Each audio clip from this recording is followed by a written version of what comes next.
mystic ancient secrets can all be answered when you ask the mystic Access Guru. That is I, the great exalted one. I have come across 3 astral projections through the god plane in the hero metamorphosis to give you the knowledge you deserve. Hello, hello, hello. Hey, Cygnus and Lindsay and George. Good to have you here. Thanks for showing up. We've got something new. This guy's name is J Dreamers. He filed a false copyright strike on Deplorable Ilk for reviewing one of his videos. Under fair use, by the way. So this live stream may get struck. I don't know. So anyway, but I've tagged him in the title, so he'll know that we're live. Hey, Calder. Yes, new Derpling. So anyway, let's without any further ado. This is his first video on YouTube. Message in the Colorado State Seal. I heard that he was having trouble with his car, so he took it to the gas station, and the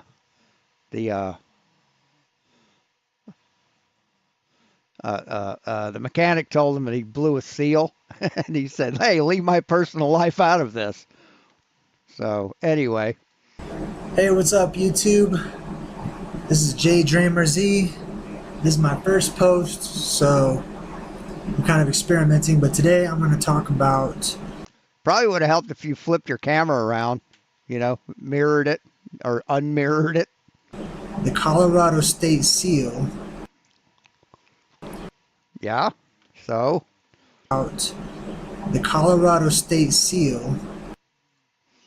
So, Nilsen Numini, what does the, let's see. What is the Colorado State motto and what does it mean?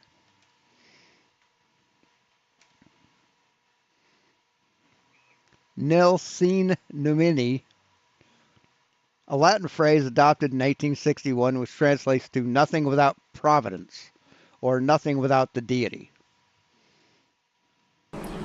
And how this... So let's see what it looks like. So we've got mining equipment, sledgehammer and a pickaxe, mountains because it's mountainous. We've got this, which is a symbol of solidarity and unity. And yeah, 1876, that's when it was brought into the Union. And how this seal is related directly to a promise that was made by the quote-unquote fallen angels. What? No, fallen angels have absolutely nothing to fucking do with it, dude. Alien beings, whatever you want to call them, that came to this planet and decided to rule over us a long time ago. Let's start with the seal itself, okay? We've got the circle around the outside edge. We've got 3 stars on each side of the circle. Right, that's 6 stars. What do stars have anything to do with the country or the state? Nothing, really. Stars... Other than the fact that that our flag consists of 50 stars symbolizing the 50 states. And yeah. Symbolically almost always represent either space or beings from space or beings from the Let's just start with the top and work our way down. One of my areas of my specialties that I like to dive into is symbolism, hieroglyphics, words, logos, and things of that nature. I believe these things were chosen specifically and that they were written in order to be read from the top on down as a message to those who know. So, what does the message say? Each character builds context for the characters that surround it, just like in a sentence or a message. So what does this hieroglyph tell us? That's not a hieroglyph. That's a seal. That's a coat of arms. Let's start at the top down. First thing we see is the all-seeing eye in the triangle. The triangle. Right, that's the eye of providence, or all-seeing eye, within a triangle from which golden rays radiate on two sides. Below is the eye of a Roman fasces, a bunch of birch or elm rods, with a battle axe bound together with a ribbon of red, white, and blue, with the words Union and Constitution. The bundle of rods bound together symbolizes strength, which is lacking in the single rod. Right? Ape together, strong. Triangle symbolizes male energy when it's pointing up. No, it doesn't. Okay? Keep that in mind. Just keep. So you're not showing the true seal. So the true seal is here. You can see the rays point down as well as up. So nice try. Keep all these things in mind. We'll build the context as we go. Around the triangle, okay, around this very male energy, are beams of light. And beams of light can symbolize illumination. It can symbolize understanding. It can symbolize knowledge. It can symbolize literal light. Inside of the triangle, we have one eye, the quote-unquote all-seeing eye, an eye that is within this delta shape. Now I'll go a little bit further into the delta shape.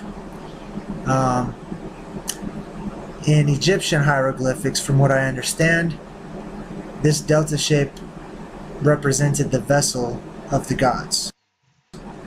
Okay, so you have this all-seeing eye, this watcher eye, watching everything, with these rays of illumination, with so much knowledge or so much understanding or light emanating from it. Next, you have these groups of sticks, like a bundle of staffs. They're not really sticks, they're staffs. No, they're sticks. And from my count, there's 12 staffs with a 13th staff in between them. No, that's a axe and sticks. It's not a staff. None of these are staffs, dipshit. The 13th being the handle of an axe. Now the bandages that are wrapped around this bundle are clearly in Roman numerals, X1X, and in Roman numerals, X1X is the Roman numeral 19. Right.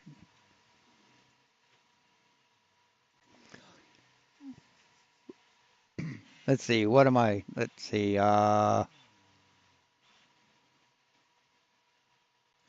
In which order did states join the Union?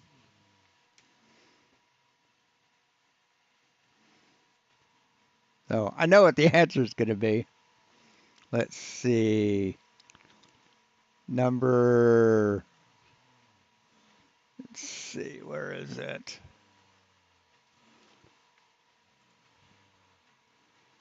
Actually, what does it say about the wrappings?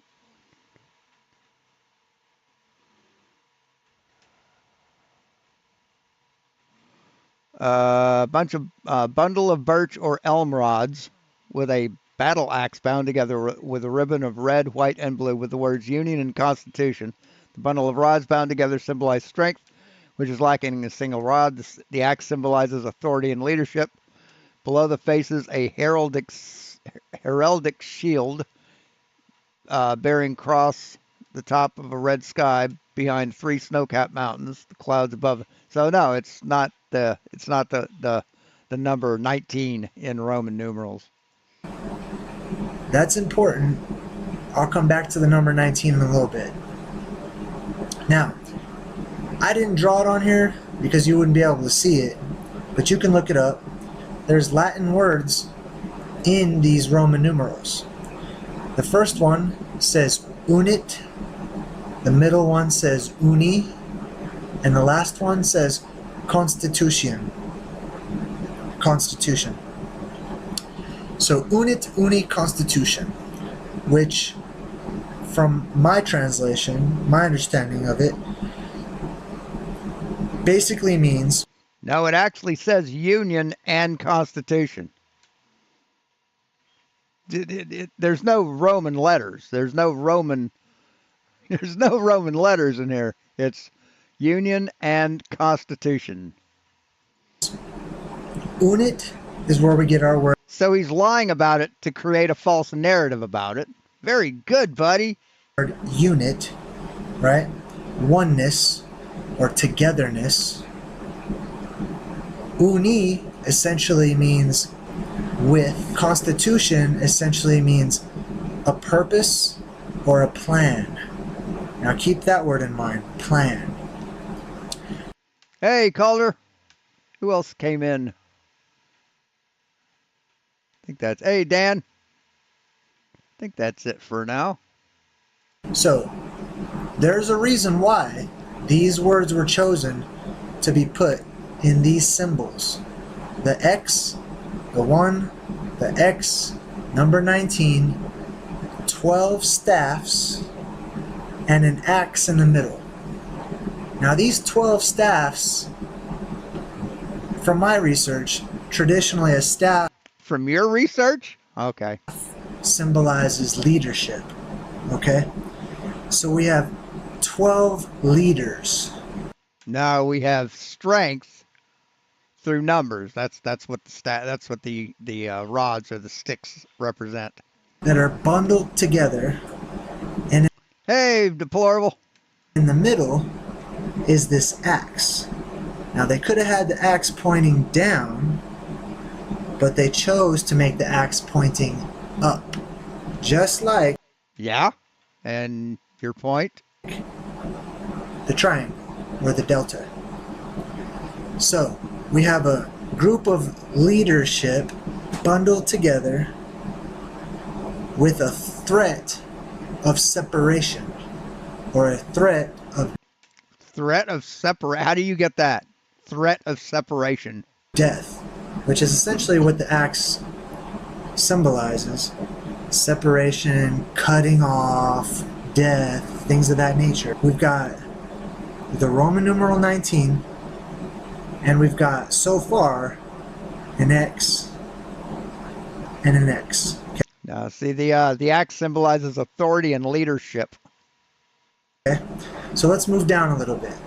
Now we have this symbol, which at first looks like a shield, right? We see this shield symbol a lot everywhere. Right, it's a symbol of heraldry.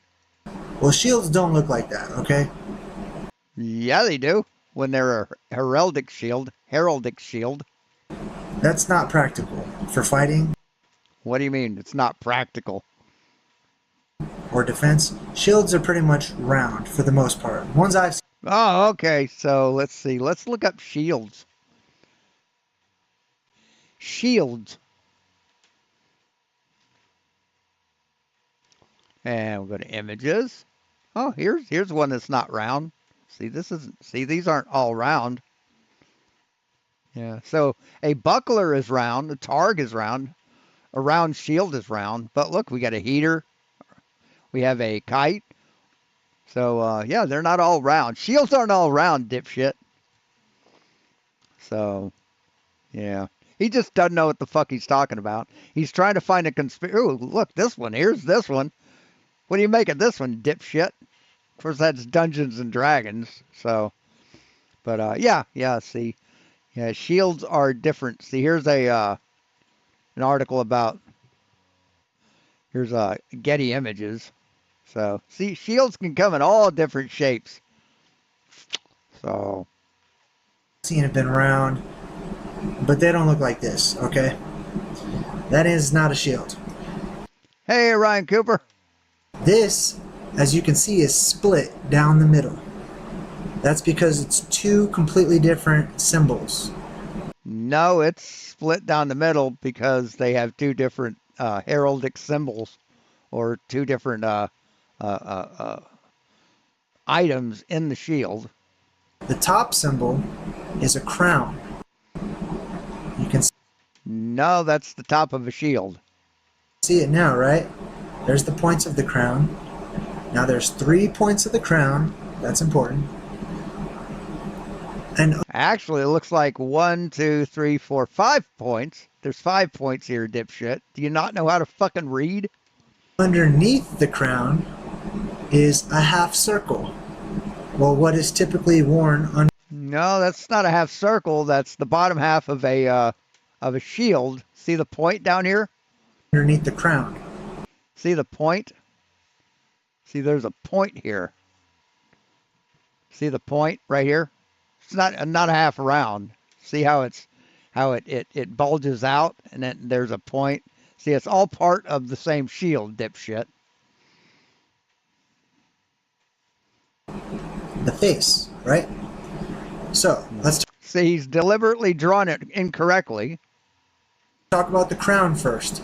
Inside of the crown, which the crown represents ruling party, dictatorship, tyranny, right?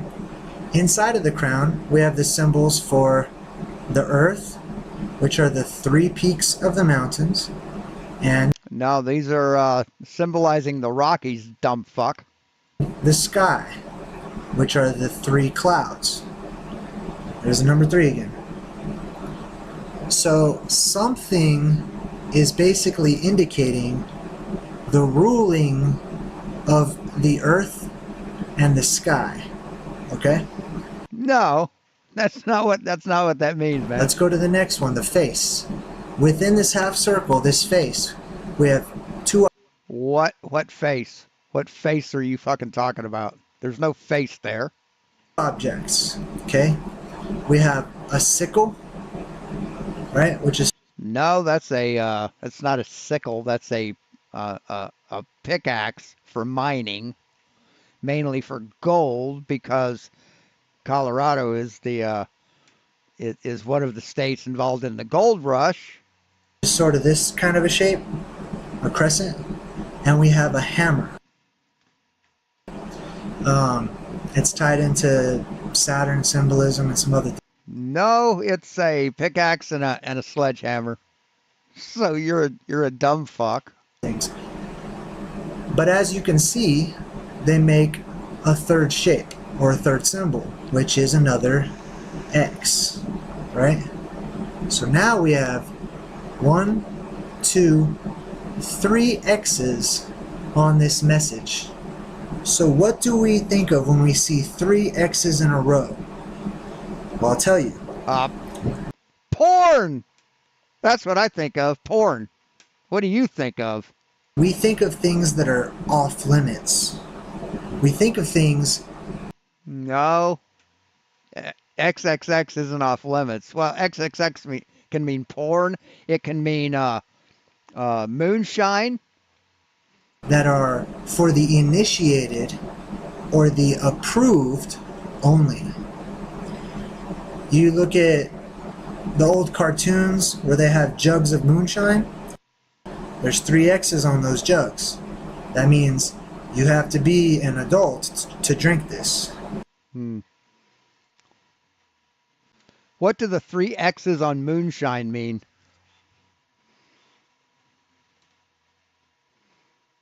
The 3 X's on a moonshine jug is historically signify that the whiskey was distilled 3 times. Each X represents a run through the pot still, including a higher proof, pure and stronger alcohol beverage, often over 80% alcohol or 160% or 160 proof. So, yeah, you're a dumb fuck. You have to be approved to drink it. You see on pornography, there's XXX.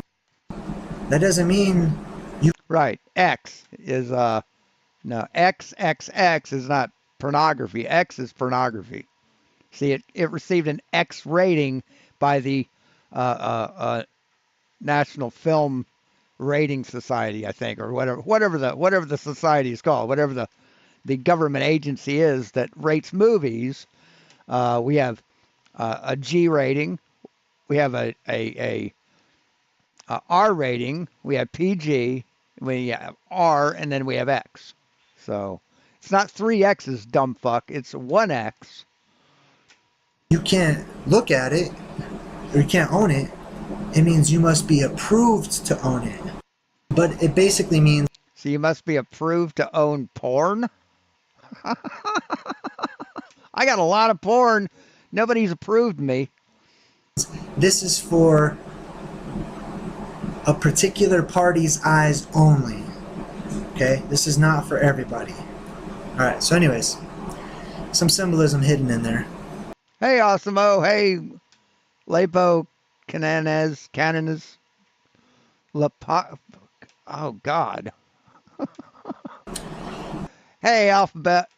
Now, if we go to the actual tools, we have this this pickaxe. Yeah, it's a pickaxe. Why did you say it was a? Why did you say it was a sickle? Why you just before you said it's a sickle. So were you lying then? Pickaxe represents manual labor. This is J Dreamers or J Dreamer Z. If you have a pickaxe, you're mining for gold.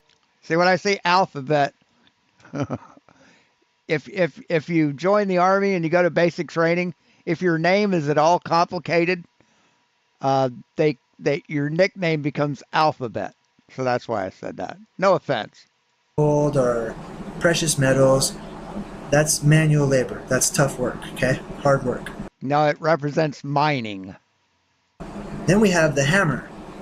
Now the hammer represents essentially building, okay? Carpentry. You're building houses. You're building They chose to put the symbols for building and manual labor in the part of the face which is human, okay? It's not a face, dipshit. The human part. The crown part. Let's see. The lower half of the shield has 2 miner's tools, the pick and sledgehammer, crossed on a golden ground. Below the shield on a scroll is the motto Nil sine numine, Latin words meaning nothing without providence. See, it's on a golden ground, which represents the gold that was mined in Colorado, and these are mining tools. So, with these horns on top, represents ruling. Yes, because back in what is it, 1876, yeah, they knew about Star Wars, you dumb fuck. Holy shit, this guy. Right? The human part represents hard work and building temples, houses, etc., etc. Okay? We might say slavery. So let's go to the next thing. We've got this ribbon at the bottom. No, actually, slavery, the symbol for slavery would be chains. So there's no chains there. Now, the ribbon says Nil sine numine. I know it's backwards because I'm on the webcam, but in Latin, and these things are always written in Latin, and the reason why is because Latin is known as a dead. So, the state of Colorado, is that written in Latin? language. It's not Latin a dead is language. used Used all over the place by secret societies and products Doctors. of the Illuminati. They use it as a language to The Pope. communicate with one another because nobody speaks Latin, right? Except for the Pope and people that can speak Latin. Well, anyways, let's break this And doctors. down. Nil. Well, if you've ever played cards, you know what nil means. It means nothing. It means nada, right? Sign means without. I think it's where the word sin might come from. I'm not sure, but it basically means without, okay? And then numine. Numine has been translated by many people to mean providence There you go. or Oh my God, he got something right. Holy shit. He's not completely fucking useless. Hey, Osimo. divinity. Oh, sorry. But a more literal, ancient interpretation of What more ancient interpretation? Latin is about as ancient as you can get, dude. What the fuck are you talking about?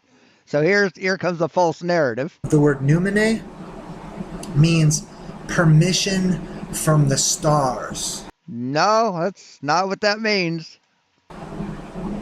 or permission See, it's a Latin word. It means a specific thing. from those from the stars, the quote-unquote gods or angels, okay? So this literally says in Latin, nothing without permission from the angels or from the No. gods, from the aliens, however you want to say it, okay? To me, it's very similar. Now notice on this Of course it's very similar because you're a fucking lunatic. ribbon, the ends of it. Every time I see a ribbon, I haven't seen too many that look like little snake tongues on the ends.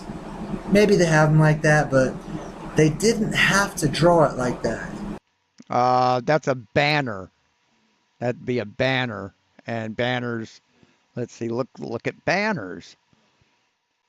Heraldic symbology. Or heraldic symbology. Where are we at here? Da, da, da, da, da, da, da. Trying to find, yeah, here we go. So here's medieval heraldic. So you got different kinds of banners. You can have them scrolled at the ends. You can have them loose at the ends. Just depends on what banner you want to put on there. So it's not a snake's tongue, dipshit. Everything that these people do is done exact and perfectly and for a very particular purpose and for a reason, okay? They know it looks like a snake's tongue on both sides. They know this is one of their creed. So a snake's tongue only has one end that's forked. So how could that be a snake's tongue at both ends? Credos or mottos, so it is being spoken, okay, by this serpent tongue. You might say it's a stretch, but this is what I see, okay? Yeah, it is a stretch. But let's put together the message, okay? The eye is the eye of the watcher. Or, because there are many rays, right, the watchers. The watchers were the old race of beings that were at this planet on some point in time to watch over, I'm using quotes a lot, to watch So prove it. Prove this bullshit you're spewing. over mankind. We have something that is bound together, okay? The staffs represent leadership. Leaders are bound together, right? We have a number 19 in Roman numerals, and we have the threat of death going within this little bundle, Okay, this axe is the threat of death. Then we have this crown that implies to rule over the earth and the sky. And we have this human face, which is under the crown. So the crown rules over the human face. Okay? And the human symbols are those of slavery, hard work, masonry. Nothing without permission from the angels, the aliens, whatever you want to call it. Okay? Now, I'm going to pick my phone up and I'm going to read to you a quote that is from the ancient book of Enoch. I believe it's chapter 7. Let me read this to you. Enoch chapter 7. Which is not in the Bible. It happened after the Boy, conspiracy theorists love Enoch, don't they?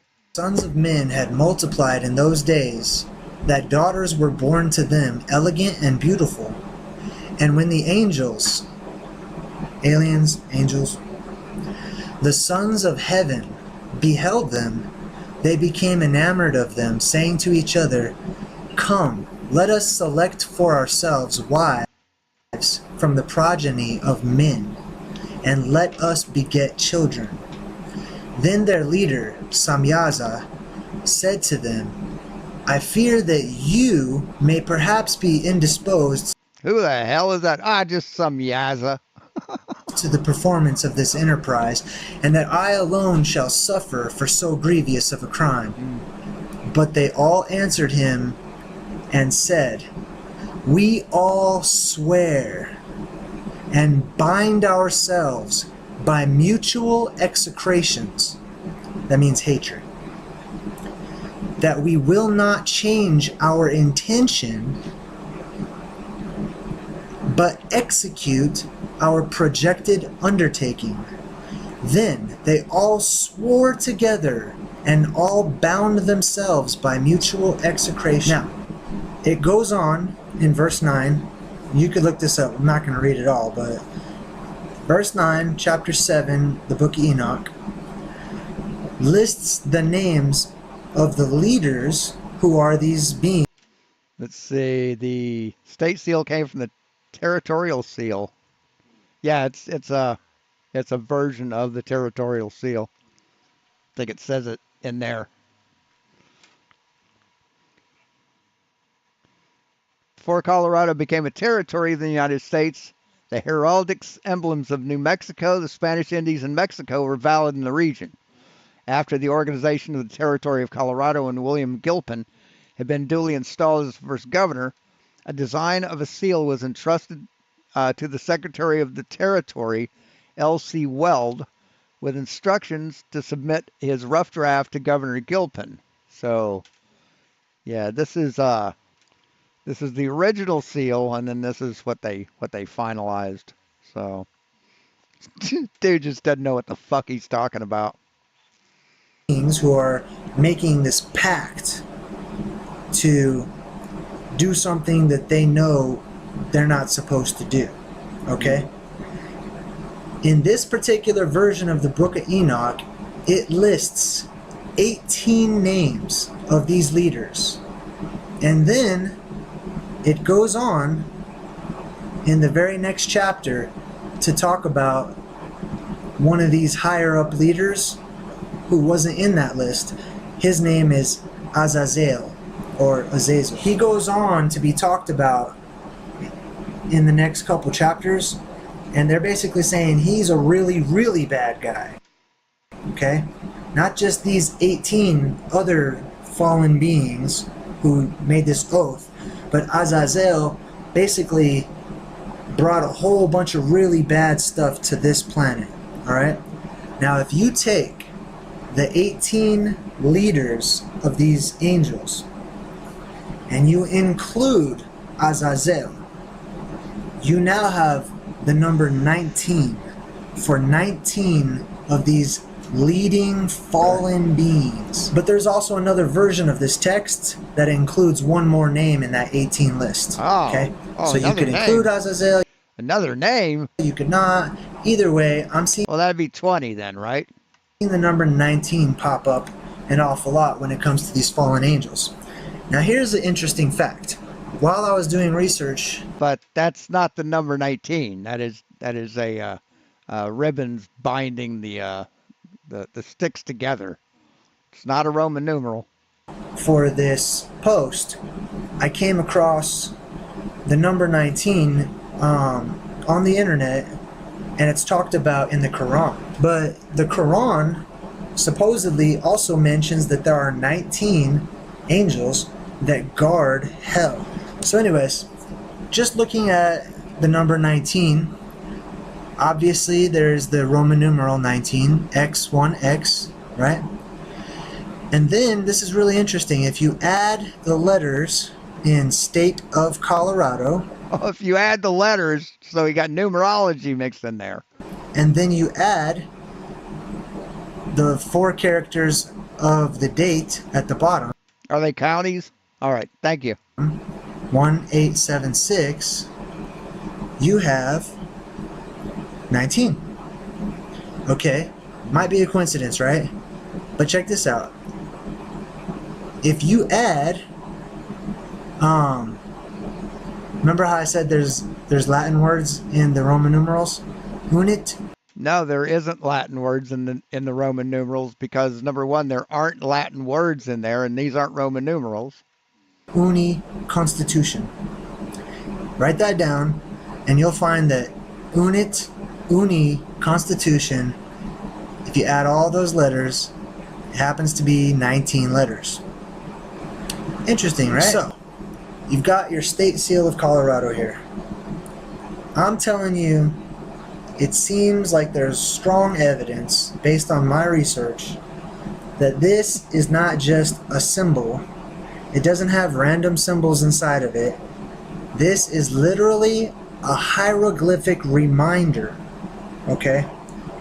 From one being to another, we're in this together, and we better not mess it up. We better keep it XXX, a secret. Otherwise, Then why is it not XXX? Why? we are under the threat of death by those who watch over us, right? We keep this promise, and we will rule over the heavens and the earth. Yeah, 6-7. And mankind will be our slaves. They will do the hard work for us. They will build houses, right, for us. We've got reptilian tongues, horns. That's a whole nother topic. Okay, I'm not going to go into reptilians or anything. I don't want to scare everybody away. I'm also not going to talk about Saturn right now. Alright? That is a huge one, so stay tuned, alright? Anyways, He's been doing this shit for 10 years, man. What a waste of time. there you have it. State seal of Colorado. The promise in the book of Enoch, given word for word, okay, that they would bind themselves together by their mutual hatred under the penalty of death, right, to rule over mankind, all right, and nothing shall. Let's see. We've got 1, 2, 3, 4, 5, 6. Yeah, there's 6 sticks shown. There's 6 sticks shown. And if you want to count the ones in the back, there's 10. So if we count them, 1, 2, 3, 4, 5, 6, 7, 8, 9, 10. Or if we put one behind the axe, it'd be 11. So yeah, you're a dumb fuck. Be done without their permission. It's a reminder. It's from the book of Enoch. It's right here in the Colorado State Seal.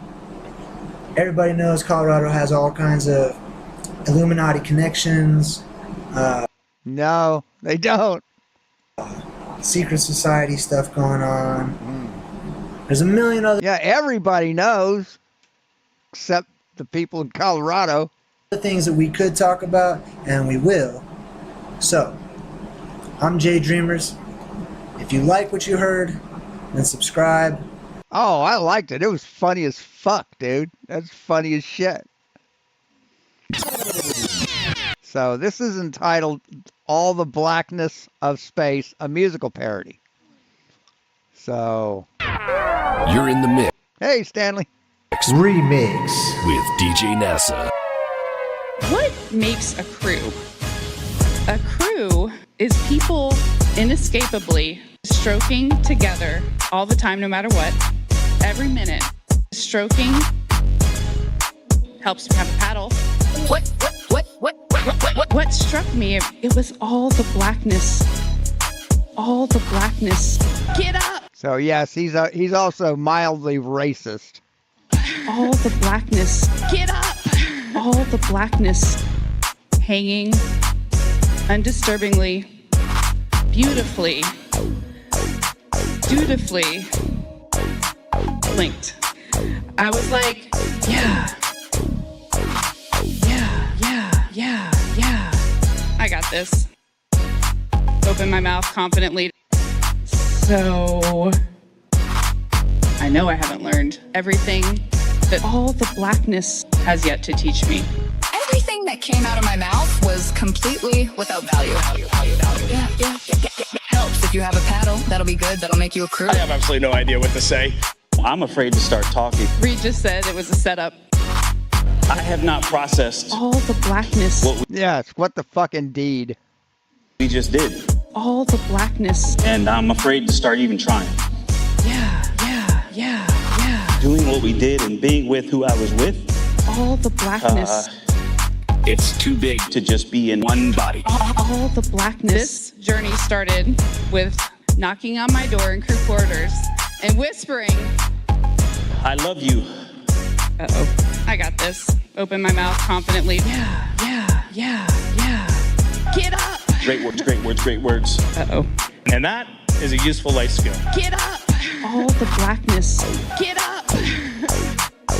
We have a term in our crew that we coined a long time ago, the joy train. Stroking together. You haven't heard us talk a lot about the science, the things we've learned, and that's because All the blackness. it sounds like you saw a lot of joy up there. There was a lot of joy.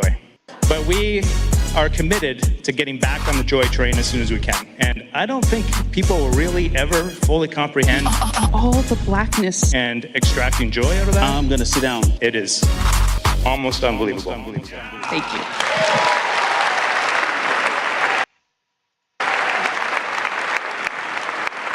What a fucking clown. Oh yeah, we wanted to watch this one too. Let's open this one. So there was a movie. They came out with a movie called Exit 8, which is a movie based on a video game, a computer game, where you have to escape an area through Exit 8. So I'm thinking about playing it sometime. It's a pretty fun game. It's just a game that tests your observational skills, following instructions. And sometimes they show you it over and over.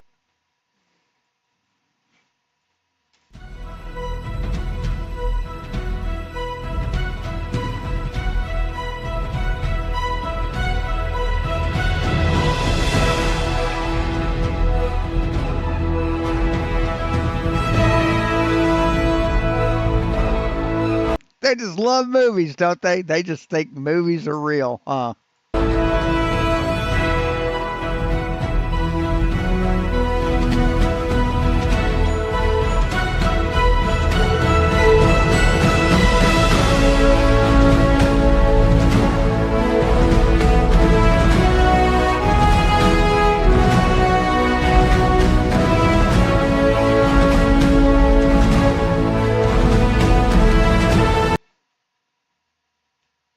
We can go a little forward on this. Oh, snap. Where am I? Hold on. There I am.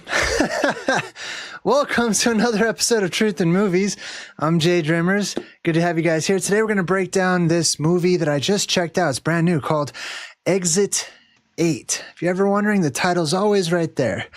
Exit 8. This is a weird one. This one's really strange, but you know how sometimes when I break down movies, I tell you guys that sometimes they show us our world, the whole world, and sometimes our entire history on a microcosmic scale. So our whole world and our whole history could take place inside of one room, or it could take place inside of a subway, or it could take place inside of a city or something like that. And sometimes they show you it over and over and over at different scales. This movie is no exception. So I want to say thank you to everybody who made it to today's presentation. And we're going to jump right into things. So this movie is brought to I've downloaded a bunch of those games. They're pretty fun. you by the production company called Neon. I've shown you guys this before. Neon has made an appearance in some of our Truth in Movies before, but what they're telling you beforehand, they're kind of giving you a little preview of what the movie's going to be about. When it's showing you this red neon No, Neon is the name of the production company. sign, the neon, especially the red spectrum, represents the time when our sky turns red. It represents the time when we go into the golden age and people see the neon colored skies and lights that will erupt all over the place. Now you also notice that there's a couple of words that are hidden within the word neon itself. So take a look. N-E-O-N. We've got the word, let's see, if we just have the eon, that means an age or a long period of time. The N at the beginning, if you look at it through Is the first letter of neon. the lens of ancient Phoenician or Paleo-Hebrew, it represents life. So age of life, which implies No, N is a letter in the English alphabet. The end. Jesus fucking Christ. He just makes shit up, doesn't he? the golden age, eon. But then we also have neo with life at the end, implying new life.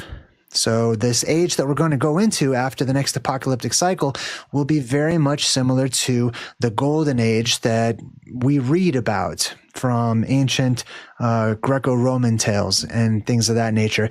We also have this Chinese production company. I've seen this one before too, but what they're doing is they're showing you all this plasma that's coming down from the sky.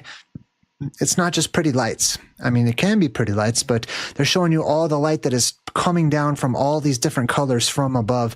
And that's what happens when the sky cracks open and all of those cosmic plasmas in what they call the when the sky cracks open and cosmic plasmas. plasmosphere come down into our world. And then they show you this color, the yellow color. The yellow color represents the golden age. It represents a time long ago. Sometimes they'll use gold, sometimes they'll use yellow, sometimes it's orange, but it oftentimes represents that particular age and people who are from that age. And then they put the number 8 on the screen because this is the Right, because that's exit 8. There's different numbered exits, and you're supposed to take exit 8. See, when you play the game, you've got exit 1. You go through exit 1 if you follow the instructions, and then you got exit 2. So exit 8 is the final exit. the title of the movie, Exit 8 or 8 Exit. The movie is in another No, exit 8. See, it's 8 symbolizes the exit number, and then this is the title. language. It's in Chinese, I believe. But they do subtitles, so I totally am all good with the subtitles. However, this glyph, this particular one right here next to me stood out above anything else. I'm like, I know what that glyph is. I know what that symbol is. I know what that So you speak Mandarin? means. And I'm probably not Chinese. It's probably Japanese. That's the symbol for the center of the world. That's what No. No. they call the Atlas pose, putting your arms straight up into the air. The squatter man seems to be squatting down. You see this on many different petroglyphs. So I look it up in in this language, To go out and leave. See, that fits in with the, you have to exit or go out, exit 8. You dumb fuck. so I look it up in this language. Hold on, let me make it a little bigger so you can. He doesn't even know the language. Is it Chinese? See. And it comes up with this. So you can see right here, it's called de or shutsu, and it means to go out, to leave. This glyph right here literally means a doorway, a place where you would exit out of. It represents the exit to a place. Or No, it doesn't represent a doorway. It represents to go out and leave. Like if you left a floor of a building, or if you leave a country, that would apply. when we apply it to the world, it represents the exit of our entire world. The reason it does that is because we have a central pillar. This is the axis mundi. And then we have a couple of other pillars off to the side that shoot up, acting as the anode and the cathode from either side of Mount Meru. No, it's not. This other glyph right next to it. See, he's got the words, he's got the description on the screen, and he's just lying about it. Right here, it had this glyph, and this glyph, Kuchi or Gucci, means mouth or opening. The exit and the opening together, that's what we have. Now, it's also shown to you around the world. It's written in rock as this glyph right here. Sometimes these bottom legs, or I'm going to call them legs, okay, because this is not a human being. It's not a stick figure man or anything. This is a plasma formation that people saw in the ancient No, it's not a plasma formation. sky. Sometimes they draw this legs I don't think this guy knows what plasma is. going up like this. Sometimes they have them coming down like this. It all depends on the perspective, the time that someone saw these things in the sky, and a few other things too. Okay, but this is the main pillar in the middle right there is the beam of light that shoots up out of Mount Meru at the center of the world when the inner Earth depressurizes. Here you have it again. These are from Hawaii. So let's go back to the title of the movie, 8 Exit. Now, the number 8, I talk about this all the time. No, it's exit 8. I've seen conspiracy circles galore around the number 8, especially when it's repeated. 88, 88 miles an hour, Back to the Future, 88 from Buckaroo Banzai. I mean, you can't walk into a store without seeing something on sale for 88 cents or $88, or the number 88 is What? Okay. everywhere. The 8 itself comes from So what is tax included in that? In that price? If tax is included, it wouldn't be 88 cents. this glyph right here. It's the 8th letter in the Phoenician alphabet. It's the 8th letter in the Proto-Hebrew alphabet. And it used to be originally drawn just like the Roman numeral 3. It doesn't mean 3. It's the 8th letter, and it's called Chet. Yeah, so he's just another clown that thinks he can speak Paleo Hebrew. Or you could say Chet. Okay, the line on the bottom represents the earth. The line on the top represents the firmament or the sky, and then you have 3 pillars in the middle, 3 beams of light. The central one is from Mount Meru. The ones on the other sides are the anode and cathode mountains, or the witnesses to that central light of the world.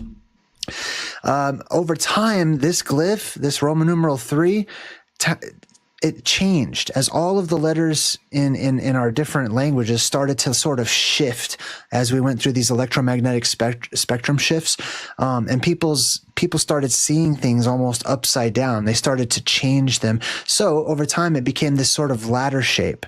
And then over time, it became more of our modern letter H. Okay. But you can see the number 8 right there in it. And that's where the number 8 comes from, is from this Hebrew or Phoenician letter called Chet, or hate, or 8. 8. It's actually where the word comes from. 8 comes from this glyph. This glyph right here implies an outdoor marker, specifically a marker that's outdoors, an outdoor boundary. And when you have two of them, and this is how it came to be drawn also, you could see that you have the three pillars sideways right there, or the number 8. When you have 2 8s in a row, you have the pillars of Hercules. 1 8 is one boundary, one marker. The ultimate 8 of our world, or the ultimate outdoor marker or sign, you could say, of our world, comes from the center of the world, Mount Meru, a beam of light that shoots up into the heavens. Now we get back to the movie, and the main character is scrolling on his phone. But what's he scrolling? What's he? So this is an hour and 19 minutes long. So we're not going to watch the whole thing. If you want to watch it, you're welcome to it. I'll put the link here.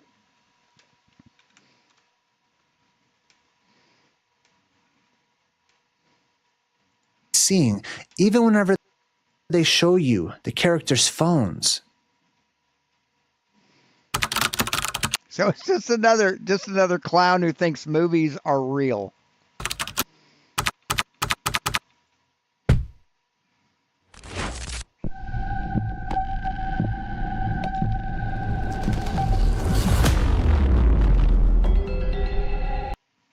So let me look that up.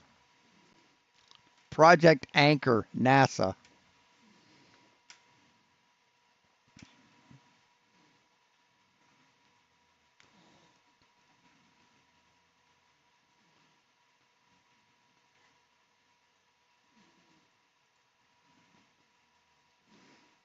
NASA Project Anchor, the viral conspiracy claiming Earth will lose gravity in August 2026.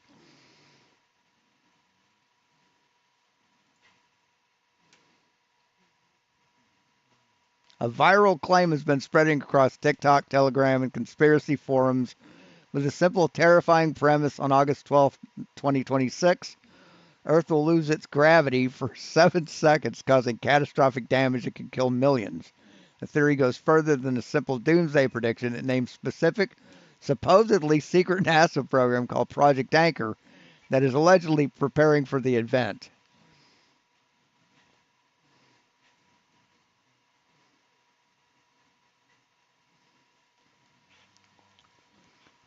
And we have Snopes has vetted it. Fact check. Social media users shared a cosmic claim about the alleged secret NASA document project named Project Anchor leaking online in 2024. Oh, what the fuck are you doing?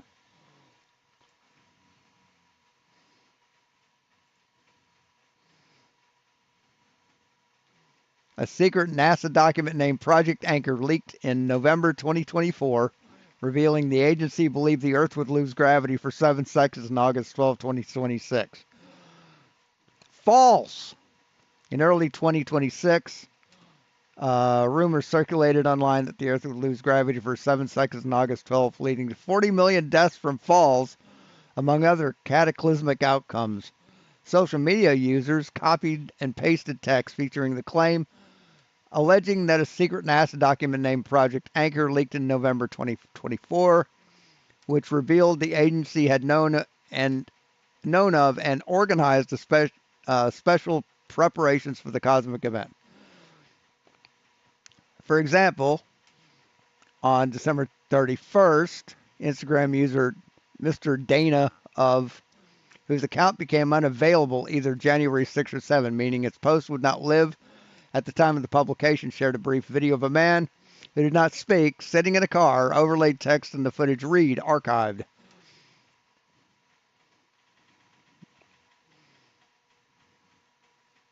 The post caption represented in full later in this article, further claimed in November 2024.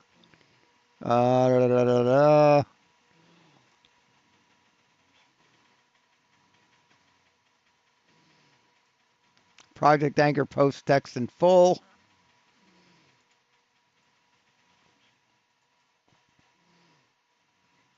So this is supposed to be the full text, which is not from NASA.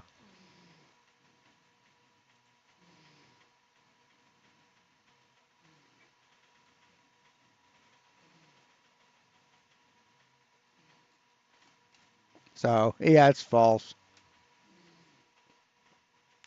For further reading, Snopes previously reported the facts about the probability of an asteroid named 2024 YR4 striking the Earth.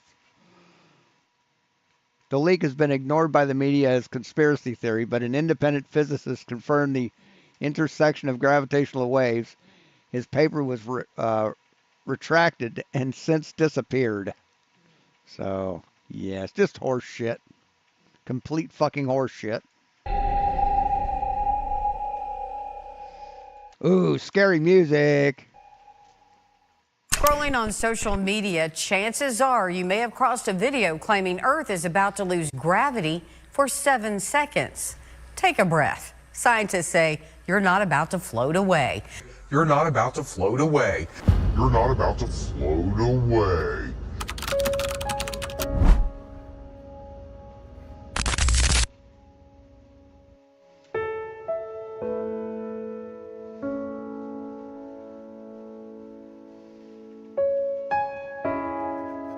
What if a disaster strikes without warning? What if life as you know it has completely turned on its head?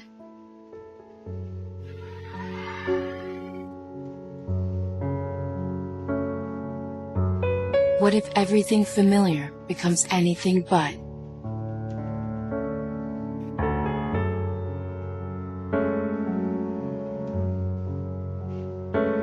So, yeah, it's just fucking horse shit. Now, here's Antarctica. I've already centered it for us. And I started to zoom in. Let's keep on zooming. Hey, Hackerman.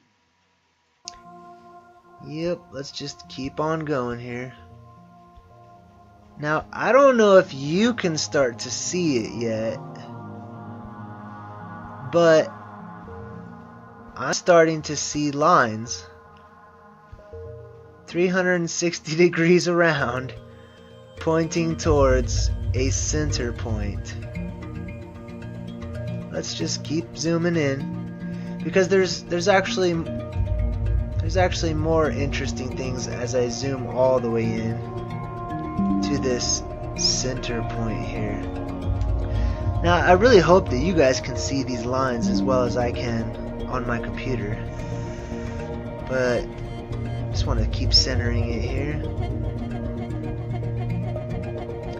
Let's just... well, I'm just going to zoom it all the way in because...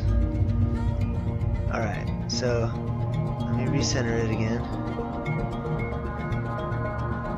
Alright, now we'll zoom in some more. Oh, now there's places popping up. What places could these possibly be? Let's check them out. Oh wow, look at that. Old South Pole Dome. Yes, it's a dome is a geographical feature or geological feature. Interesting. Some station inside the geodesic dome at the South Pole. Interesting, right? No, it's not inside the geodesic dome. It is the dome. Let's zoom in a little bit more, see if we can find anything else. Zooming in. Centering a little more. I'm just going to zoom all the way in. Oh, what is that? So I'm looking at it here, and there's no lines. So where are the lines, buddy? Where are the lines? There are no lines, pal. That's weird, isn't it? There's no lines when I do it, but they show up when he does it. Let's see if we can do the satellite. Let's see, clean, no borders, labels, or roads. So I don't know how he has it situated, but yeah, there's no lines, pal. Sorry.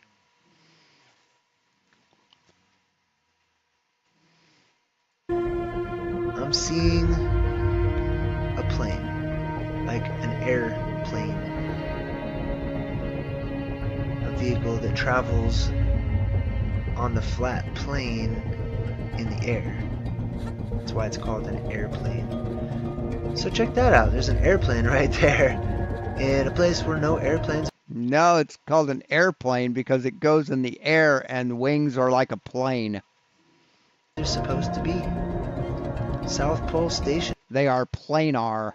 Interesting. Alright, so anyways, I just wanted you guys to see these lines that all point towards a center point. If the map was folded inwards, this is exactly what I would expect to see, is these lines pointing towards a center point. Let's zoom back out.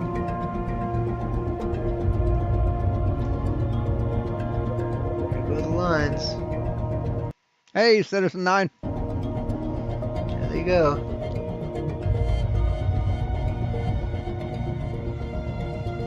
Yeah, I dropped a link up earlier. Scroll up. You'll see a link to one of his videos, and then you can just click on his icon. And voila. Thanks for watching. Oh, so what does that mean? What the fuck does that mean, man? So here's the United States, or here's North America, I guess you could say, which we'll take a look at too. If you go in an eastward direction, up between Siberia and America, and you stay right around the waters of the Arctic Ocean, we hit this interesting mountain right here. I'm going to flip it around so you can check it out. This mountain they drew popping up out of the Atlantic Ocean water. They put a hole or a circle right there in the middle of it, and they call this the North Magnetic Pole. It's the magnetic pole of the island of Green, of the Green Island or something like that. On one side of what would be the Garden of Eden or Hyperborea, then we have its polar opposite straight across. You see how it's right here? Boom. We just go straight across and we find another one. Boom, here's the other magnetic mountain. Now you can see that the text has been kind of worn away a little bit, and it says Polo de or something, Magnete, another magnetic pole on the other side of this mysterious island. So we've got two magnetic poles. Obviously, we're going to have a third one right in the middle, being Mount. Say what? A third magnetic pole? How do you get a third magnetic pole? Does he know how magnets work? Meru itself, right? But if you want to try to find it, you need to find this northerly horn in Greenland, and it should be somewhere in the vicinity of this northern horn of Greenland right here. I've checked out Greenland, especially the northern parts of Greenland on Google Maps, all blurred out. Yeah, he does sound like Taboo Conspiracy, doesn't he? The magnetic pole Husi Arka. So I did a little research and looked it up. Then I started focusing on Husi. Remember, its opposing island on the other side. The other island is the island of life, or the island of the cathode, which is the island that builds up and receives a lot of energy, and therefore life. Then this one must be the anode island, which is the one that gives energy away, right? Let's see.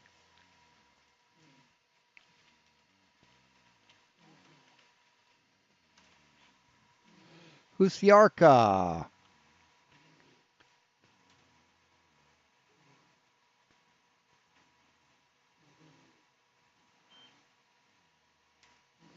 So yeah, I'm looking up Husiarka and not showing anything. Let's see, translation to English.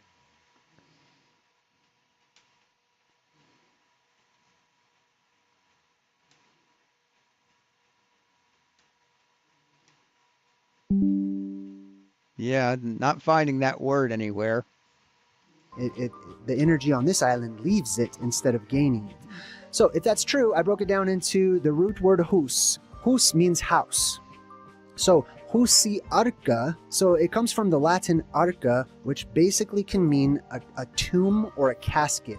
It comes from archeo in Latin, and it means an obstacle. It means keep off. It means keep away. It means reject, repel, move away from, alienate. The Anode Island. Why? Because it's the island of death. It's the island that sucks energy off of itself and puts it up into the atmosphere, whereas the other island is receiving the energy and storing it. So Husiarca is not directly a classical Latin word, but rather a Latinized form of the Polish word husaria, which refers to the famous elite Polish winged hussars of the 16th and 18th century. So the other island would be the Island of Life. This would be the False Grail, if you're an Indiana Jones fan like I am, or the Island of Death. And it literally says, keep away from this. Does he think the Grail came from that movie? Place, basically. Keep away from this house. A house that you need to keep away from. A coffin. Like, if I feel like if you would have drawn skull and crossbones, it couldn't have been more clear. Dumb fuck. So this is scientist eats a woolly mammoth. This ought to be interesting. Buttercup, the mammoth in question, was found in Siberia last year, impeccably preserved in snow and ice.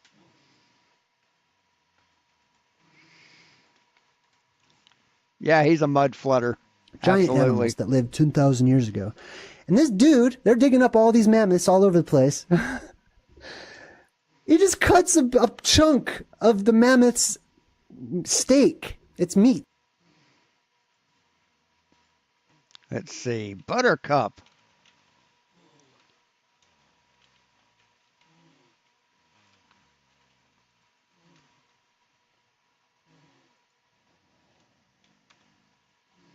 Let's see what it has to say.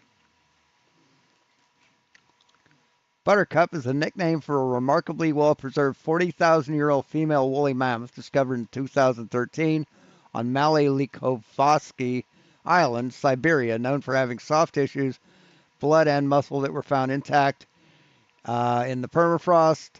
She provides scientists with DNA samples for cloning efforts and insight in the lives of the Ice Age. Huh.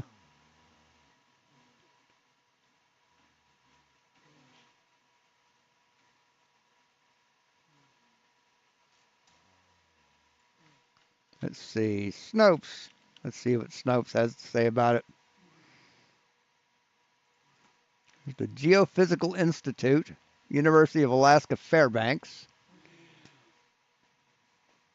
In the early part of the century, the famous Beresovka mammoth carcass was discovered in Siberia nearly intact. The animal was found buried in silty gravel sitting in the upright position. The mammoth had a broken foreleg, eventually caused by a fall from a nearby cliff 10,000 years ago. The remains of the stomach were intact and there were grasses and buttercups lodged between its teeth, hence the name Buttercup.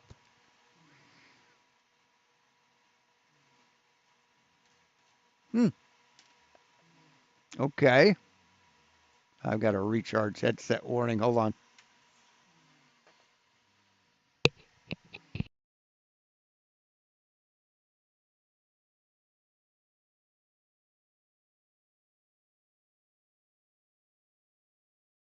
Yeah, so I guess he is right this time. Okay?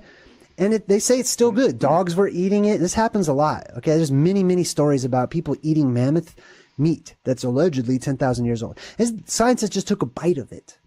Like, and here they are talking about super parasites emerging from a thawing woolly mammoth. Good job, buddy. Like, you might want to quarantine that dude. Actually, now that I think about it, it might be a good idea to, not allow people to just eat ancient Fantazoid meat and get the T virus. And next thing you know, right? Next thing you know. All right, anyways.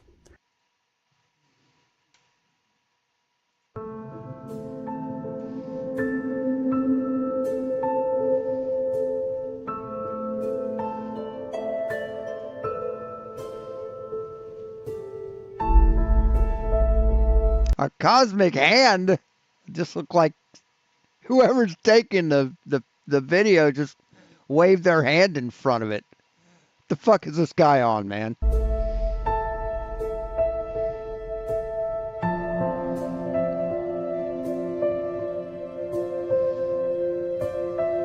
So it's an out of focus piece of shit.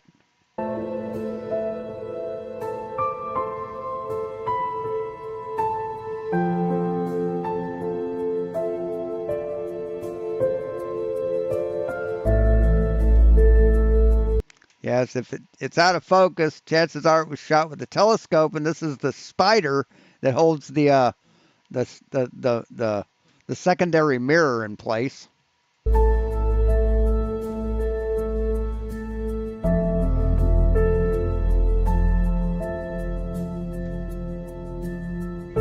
And here's the guy's hand he's waving in front of it.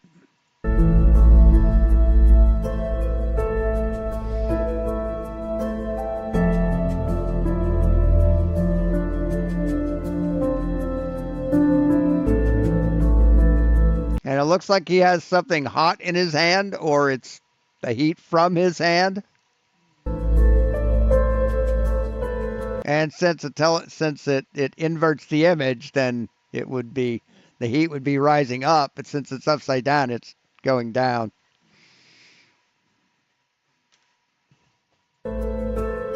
Oh, there's probably nothing, there's probably no bullshit that he isn't.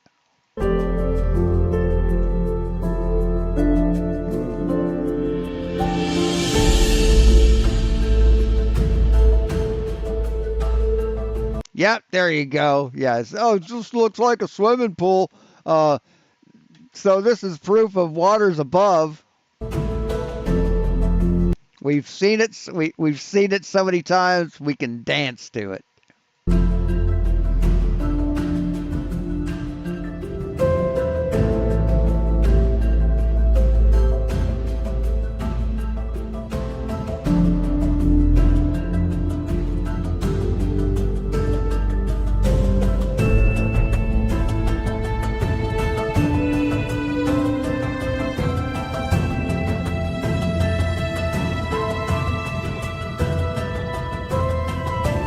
So that's supposed to be a cosmic hand and not the hand of the dude taking the video.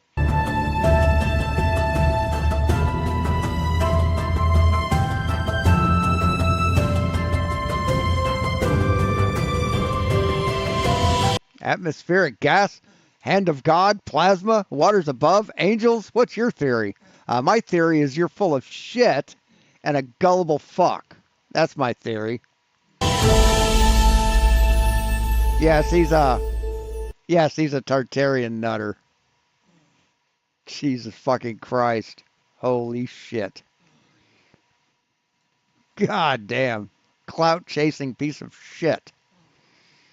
So this is the next Exodus, the Lost Tribe. This is AI generated. So thought it was kind of entertaining. This has to be the place. The dream within the dream. That's what it says. Oh, here we go.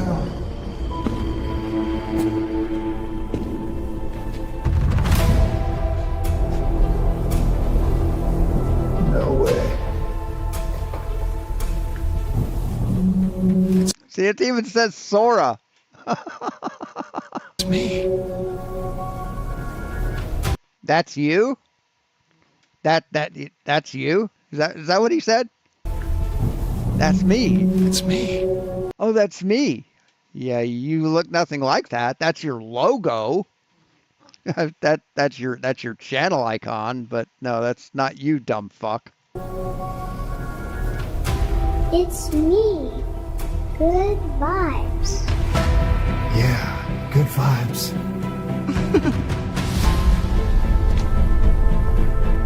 We're on the right track. No turning back now.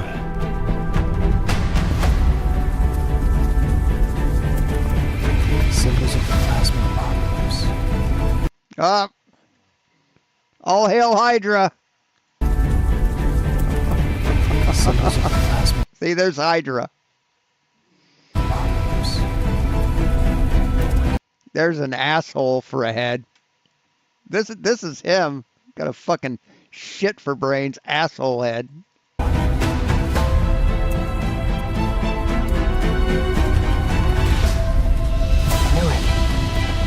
legends are true. I knew it. The AI that I programmed says it so.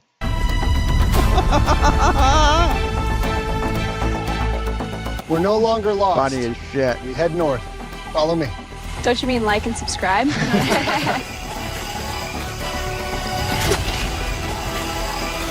the fuck was that?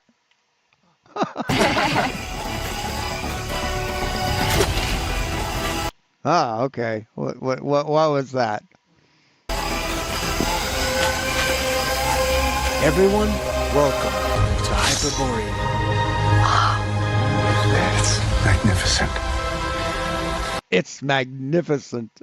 It's fucking horseshit, man. Come on, dude.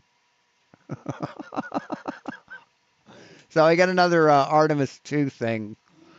So. And now it's my honor to turn the floor over to Commander Reed Wiseman.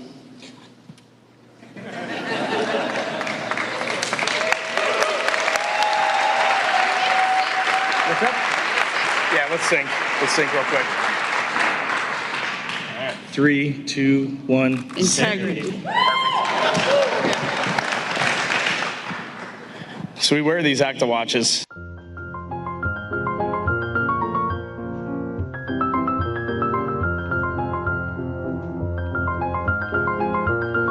Ain't nobody got time for that. And if you hit this button, the red light lights up, which tells you got a good battery. And I don't know why, but for the last 2 years when we wear these, hey Hopper, for the last 2 years when we wear these things, it just kind of brings us back into focus whenever we get a little distracted. So we did a lot of syncing when we were on this mission for no reason whatsoever. I have absolutely no idea what to say. This is 24 hours ago, the Earth was that big out the window and we were doing Mach 39, and here we are back at Ellington at home.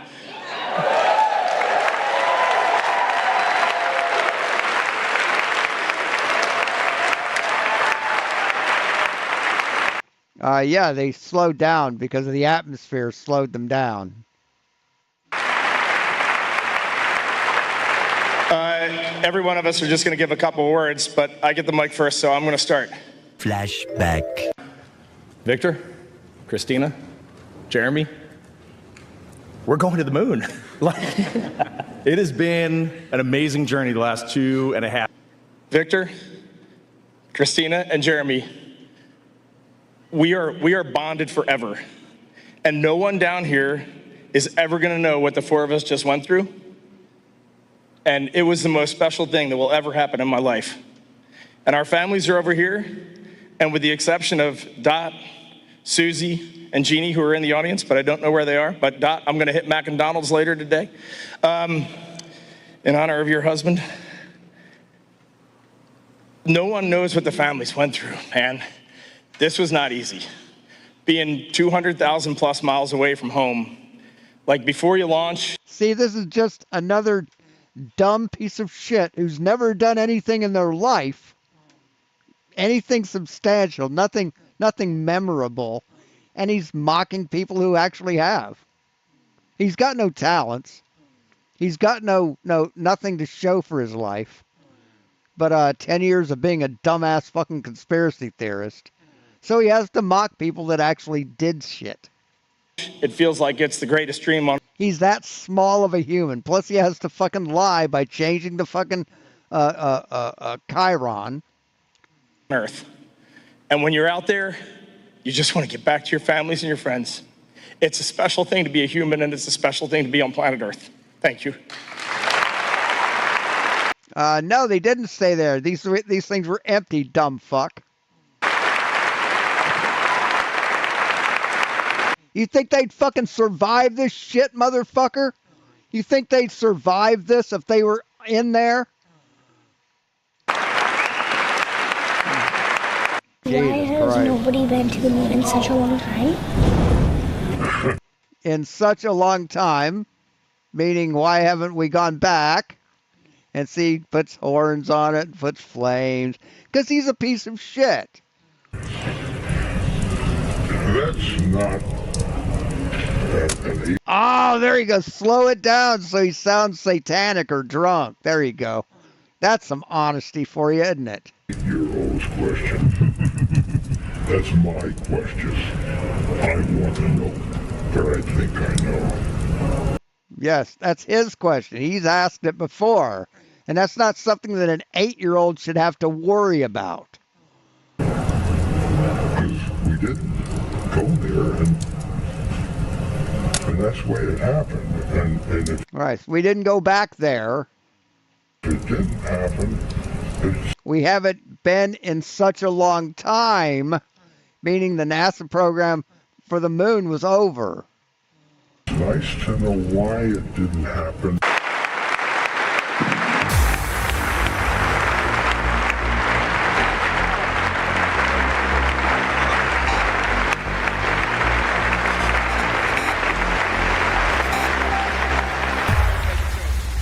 The only person who can follow that up is Victor Glover, so let's go.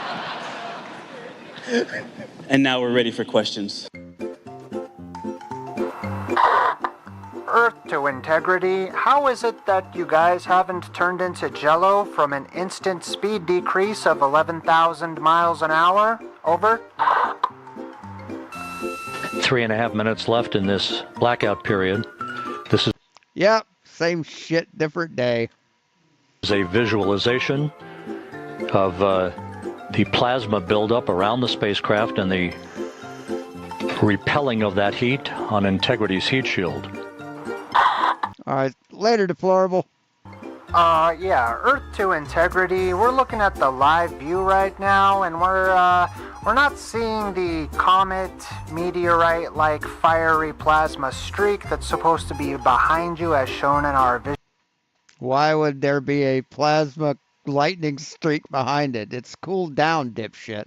The ablative heat shield has dissipated the heat that they went through when they came into the atmosphere, and because they're going through air real fast, it puts the fucking fire out, you dumb motherfucker. Visualization, please confirm. And integrity, we're wondering how you're increasing your altitude by over 30 miles and your speed by over 600 miles per hour. Yeah, sorry to cause a problem up there for you guys, but we're looking at some of the ground views from our over $4 billion equipment, and we're seeing what looks like some kind of glitchy SpaceX spiral looking deal up there. Can you guys confirm what that might be, please? Earth to integrity, glitches are firmly in place, but will you please paint your blue spacecraft a metallic color for us? We're going to cut to blue screen. You have the moon right there. Obviously, they're approaching the far side there because it's so dark. All right, we just got confirmation. The crew is at the closest they are to the lunar surface, just about 4,000 miles for it. Yeah, Earth to Orion. We're looking at your closest approach to the moon right now. We're just wondering when we're going to get that video of you guys from inside actually recording the moon from inside. No rush. Thanks. Yeah, Earth to Orion, we did get your photograph. We just were wondering why the moon is brown and not lit up. Because they're on the dark fucking side, dipshit. Thank you. Yeah, sorry, one more time. So we've got about 1 million more questions, but we're gonna... See, that's the actual color of the moon, moron. It only appears white because it reflects the fucking light of the sun, you dumb fuck. Go ahead and get back to the press conference. It's very informative. We're learning a lot about the moon here. So thank you guys so much. You're all true here. Maybe that's why I'm not a member of the Cool Kids Club. Because I cuss a lot. Well, I won't make excuses for my cussing. I mean, if that hurts the feelings of the people in the Cool Kids Club, yeah, fuck them. I'm going to keep it brief because I'm afraid to start talking. I have not processed what we just did, and I'm afraid to start even trying. When this started on April 3rd, NASA afraid to start talk. No, he's afraid to start processing it because it's such a fucking monumental thing that he went through. I wanted to thank God in public, and I want to thank God again, because even bigger than my challenge trying to describe what we went through, the gratitude of seeing what we saw, doing what we did, and being with who I was with, it's too big. Wait, you said there's no photographs outside the window. So what was that? See, you can't help but lie, can you? To just be in one body. And I wanted to thank our families for everything that he just said. So great words, great words, great words. I love you, but not just those 5 beautiful cocoa skin ladies right there. All of you. All right. In a recent interview, The Late Show with Stephen Colbert, she said the psychedelic drug, sometimes known as Molly or ecstasy, helped her overcome a lifetime of debilitating stage fright. Interesting. Okay. She called it a game changer for her mental health.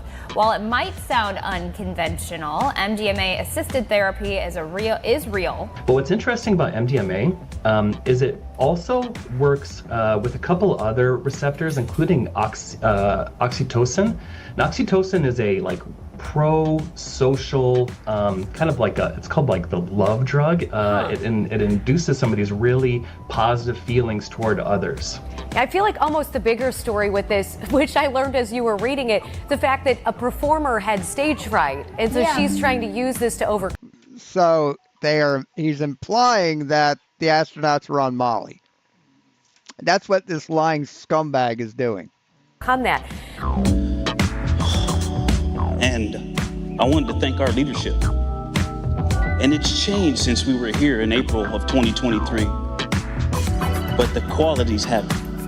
And we are fortunate to be in this agency at this time together. And so I'm going to sit down. Thank you also to our air operations for this facility and for our ride home from San Diego. And I love you. Thank you.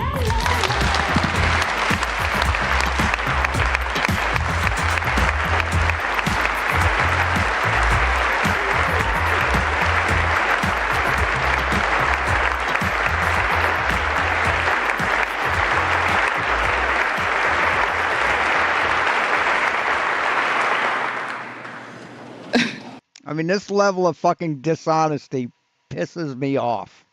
Reed just said it was a setup for us who had to follow him. That's true. I couldn't sleep this morning. Yes, a setup, meaning his speaking was a setup for her to speak.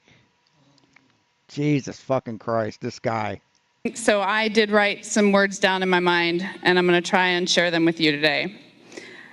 10 days ago, this journey started with our mission manager, Sean Duvall, knocking on my door in crew quarters and whispering, "Christina, we're go for launch.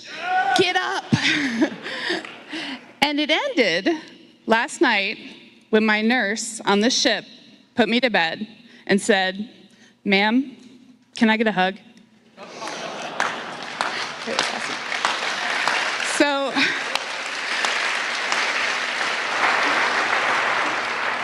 a lot has happened since then, but or between those two moments, but the start and the end were human moments here on Earth.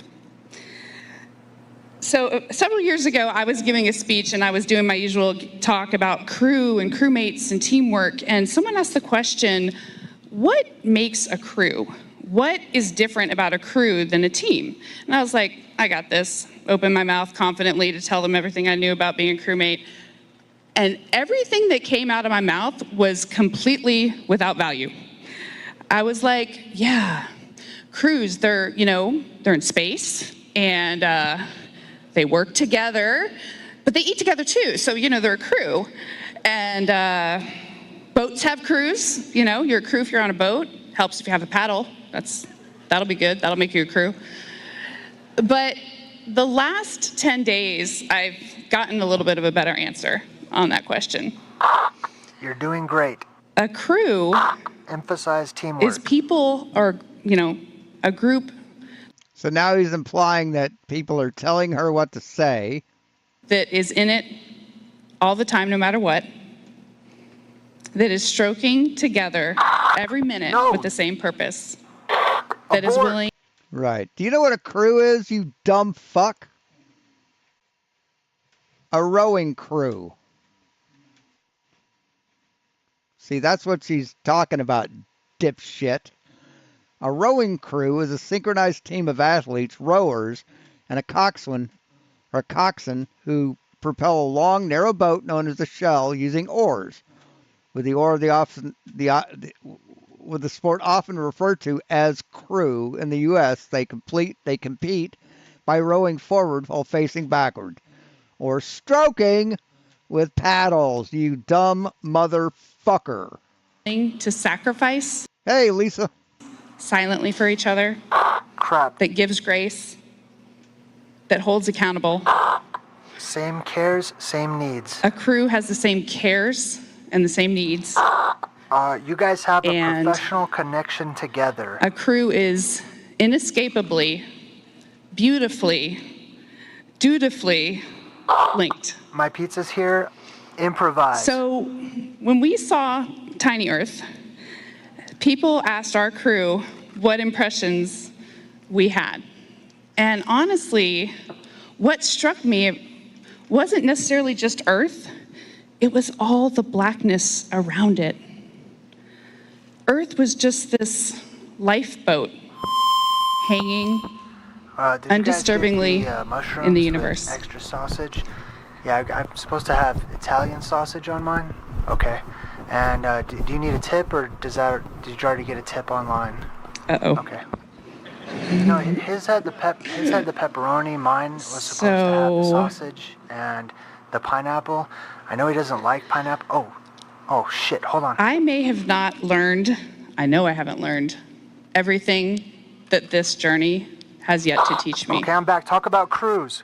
But there's one new thing I know, and that is planet Earth. You are a crew. You're in the mix. Remix. With DJ NASA. What makes a crew? A crew is people. So we can skip that. So, yeah, he's just a dishonest fuck. Let me fix this.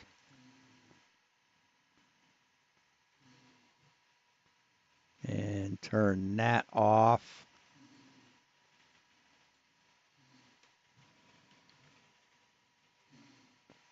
So the rest of them are shorts.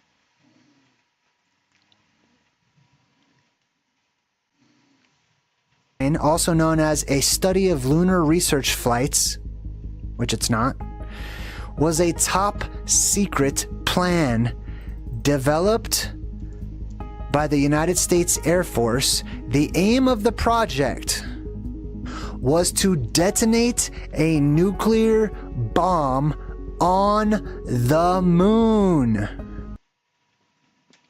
So what is that? A11? Project A11-9. Project A11.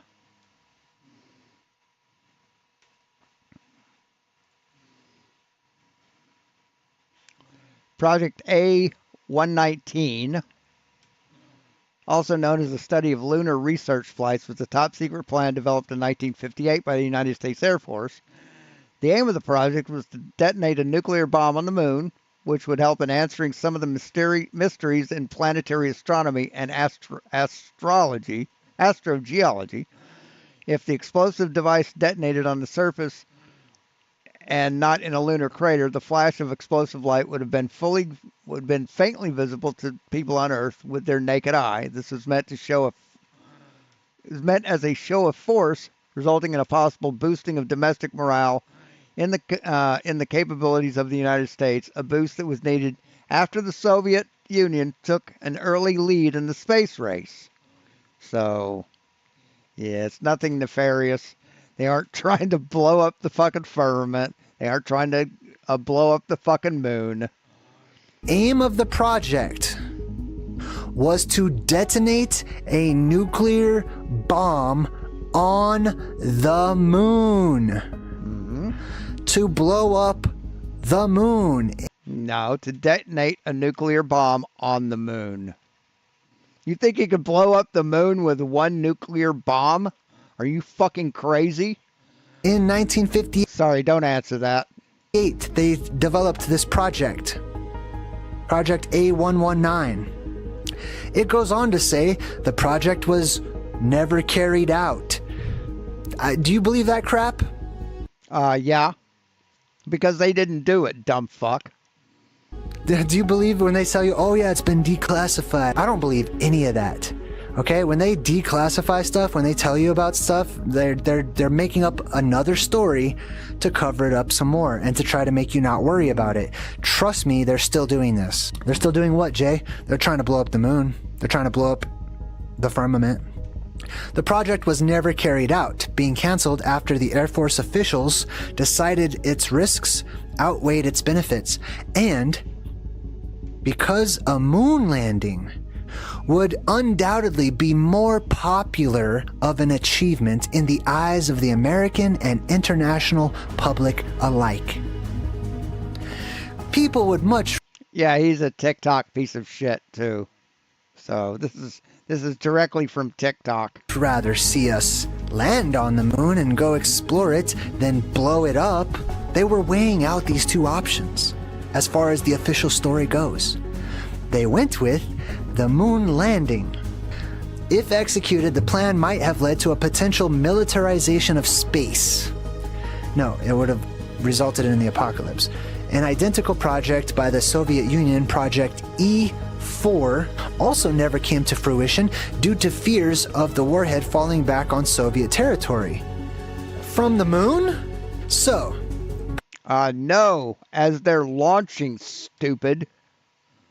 Fuck me. He is dumb as shit. Project E4, just so you guys know, is your local government's plans to survive the apocalypse, basically. Underground bunkers and stuff. And they'll also say, oh yeah, we canceled that. It goes on to say about this project, the existence of the U.S. project was revealed in the year 2000. This gets more interesting. Carl Sagan was involved in trying to blow up the moon. A young Carl...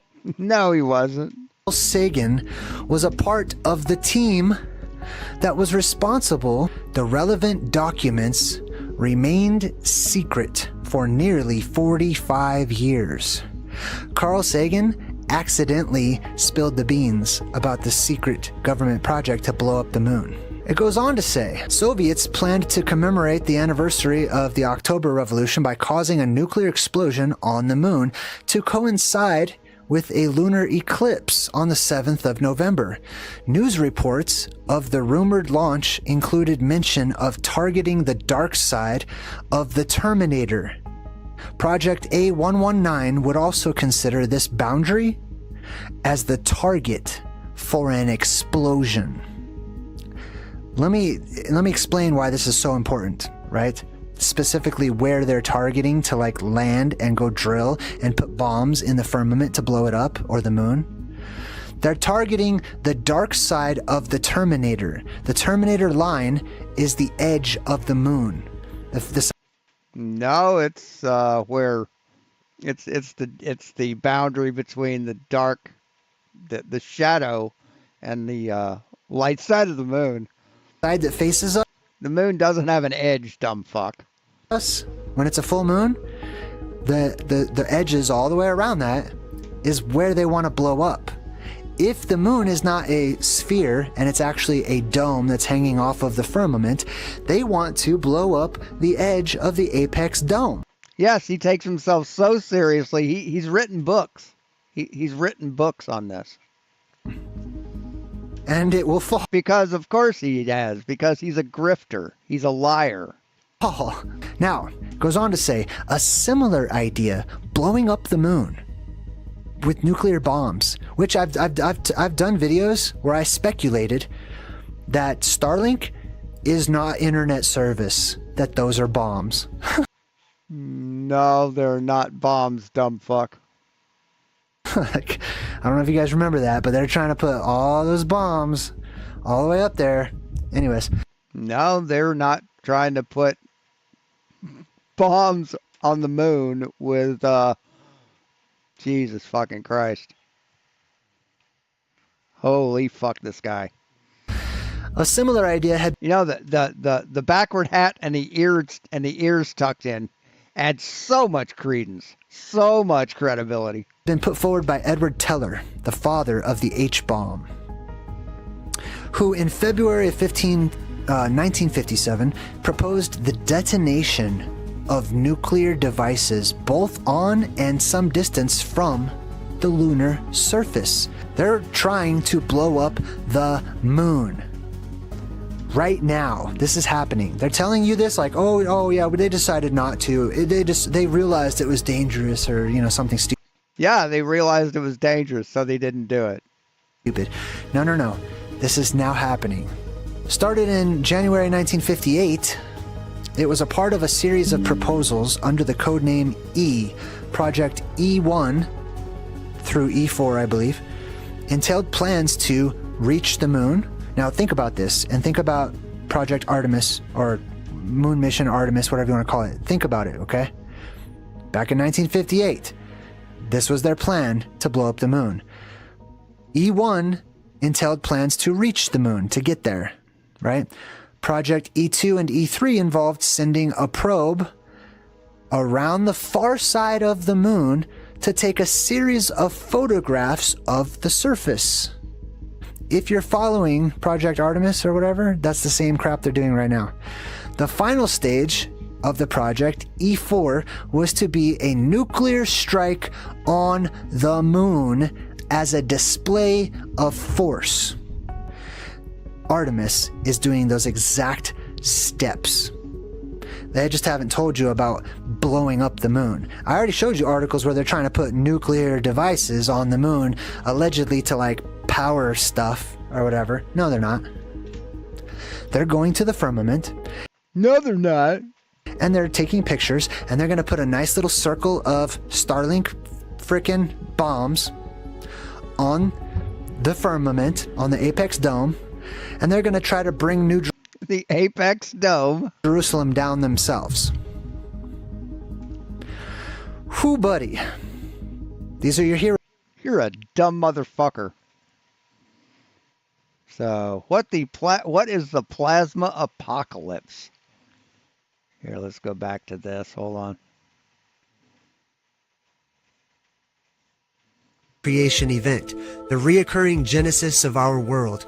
It survives mostly in the collective subconscious of humanity, secretly escaping through creative mediums like books, movies, and music. Those who remember do so in part, as if trying to recall a powerful dream that slips away from the conscious mind. Those who try and return to the old ways are avoided, mocked, and humiliated, labeled doomsday preppers and preachers of doom and gloom, heretics to the divine and all-powerful church of humanity. But the ancients knew a secret. Those who survive the reset will inherit the new world as masters of themselves and their environments, true and complete freedom bequeathed unto them from a dying age. As I said in the beginning, it has been described from various perspectives. The following is an abbreviated account of the events of the plasma apocalypse as given by my own. The electromagnetic polarity of our world will begin to fluctuate before completely reversing, causing the first signs of what's to come. The sky itself will begin to moan like a woman about to give birth. The sun will disappear for a time, and the world will become very dark. During the neutral point of the polarity shift, the world will experience zero gravity. Everything that isn't attached to the earth or in it will float. So when August 12th comes and that doesn't happen, what are you going to say, bitch? What are you going to say, liar, when that doesn't fucking happen? Visible electromagnetic force field around our world will dissipate, and the physical barrier that keeps the Earth pressurized will break, as a massive hole appears in the sky above the North Pole, revealing the plasma vortex that leads to other realms. Bloodlines who have kept the secret of the black hole in the sky, and who have prepared over many lifetimes for this moment, will enter their rockets and blast off, shooting themselves into the swirling vortex to finally make their escape from this world. Ignorant spectators will only assume their governments are fighting off a strange alien invasion. The hole in the sky will cause the world to depressurize, expanding the atmosphere into instant fog and mist, causing a temporary shortage of oxygen and rupturing eardrums and creating a spiraling wind that will grow into a world storm. The downdraft of that world storm will pull supercooled air from the upper atmosphere down around the Arctic Circle, instantly freezing all it touches into frozen statues of ice. Everything that was floating will be sucked up into the storm towards the opening above the North Pole. Bodies of water that are not sucked out through the opening in the sky will freeze into massive chunks of hail as large as boulders, waiting to fall back to the ground. And water that isn't frozen will be polluted by the dust and debris of the storm, giving it a blood-like color, waiting to rain back down onto this world. The Earth will grow in size, causing worldwide earthquakes that will turn much of the soil into mud through liquefaction. With the electromagnetic force field temporarily down, the plasma that spirals around our world will enter into our atmosphere, looking for attractive places to ground itself. The more powerful plasma streams will carve out canyons and tug at the salty, mud-covered ground, creating mountains in short time. Many centers of civilization will sink into the mud, while others will be petrified instantly. Otherworldly creatures and beings that I call phantazoids will enter into our world. The influx of plasma will possess some of the living, reanimate the dead, and bring life to electronics, all of which will Oh my God.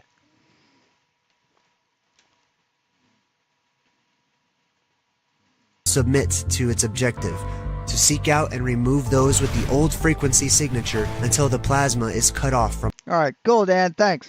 its source. With the magnetic field down, megatons of oxygen, nitrogen, and other gases will be released from within, rushing up through the cave systems of the world and ionize, erupting from the surface in pillars and columns of bluish light, life-giving cold plasmas which revitalize the body, eradicate disease, and amplify the ambient cold plasma charge in the atmosphere. The fountain of youth. The direction of light will reverse, flowing upward, revealing the true nature of our cosmic surroundings. Light will not come from a focal point called the sun, but from the sky itself, and will be various shades of purple, red, orange, and green, depending on one's proximity Hey, Enzo. to the North Pole. The electromagnetic Yeah, he does have a vivid imagination. We hand that to him. force field will surround our world once again, repelling the rivers of plasma and cutting them off from their source. Our world will be inundated with plasma, Atmospheric pressure will begin to stabilize. allowing leftover floating debris to fall back down to the ground. Meanwhile, objects that crossed the upper atmosphere force boundary will fall upward to their barrier above. Steampunk survivors will sift through the piles of junk that fall to the ground, scavengers of old world artifacts, looking for clues to their past and trying to reverse engineer. So if he files a false copyright strike against me, what's stopping anyone that he's used copyright material from filing one on him? Or that just shows the fucking hypocrisy of this piece of shit. To file a false copyright strike on someone when they've used copyrighted material. Purpose leftover technology. The world will be energized with life by the sudden influx of plasma, which will alchemically create an abundance of oxygen and other elements that will promote extended lifespans. The strong electromagnetic connection between all life forms will promote peace and enable psychic abilities amongst the survivors. Plants, animals, and people, and electronics will be able to communicate with one another because of this. The muscles. Oh, okay. So the Earth will be destroyed, but then all this good stuff will happen.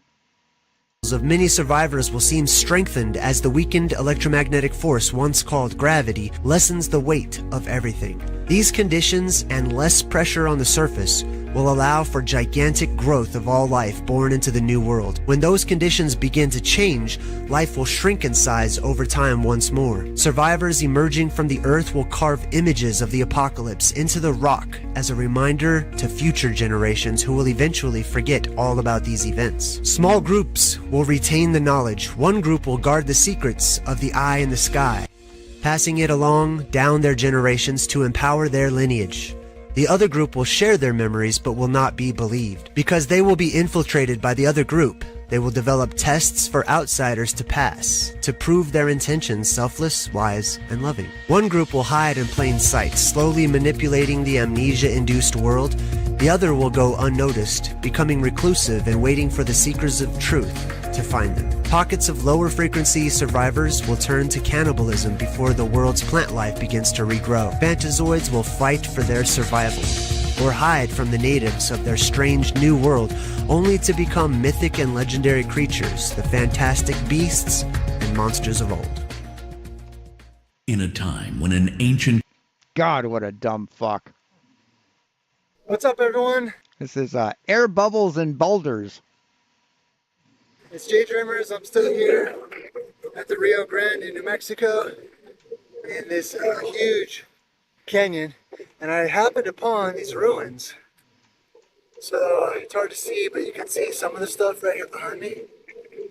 And then there's these walls that have been blown over. All the metal's rusted. You can see down in there on the inside. See how it's clay? Or like a red brick type material on the inside.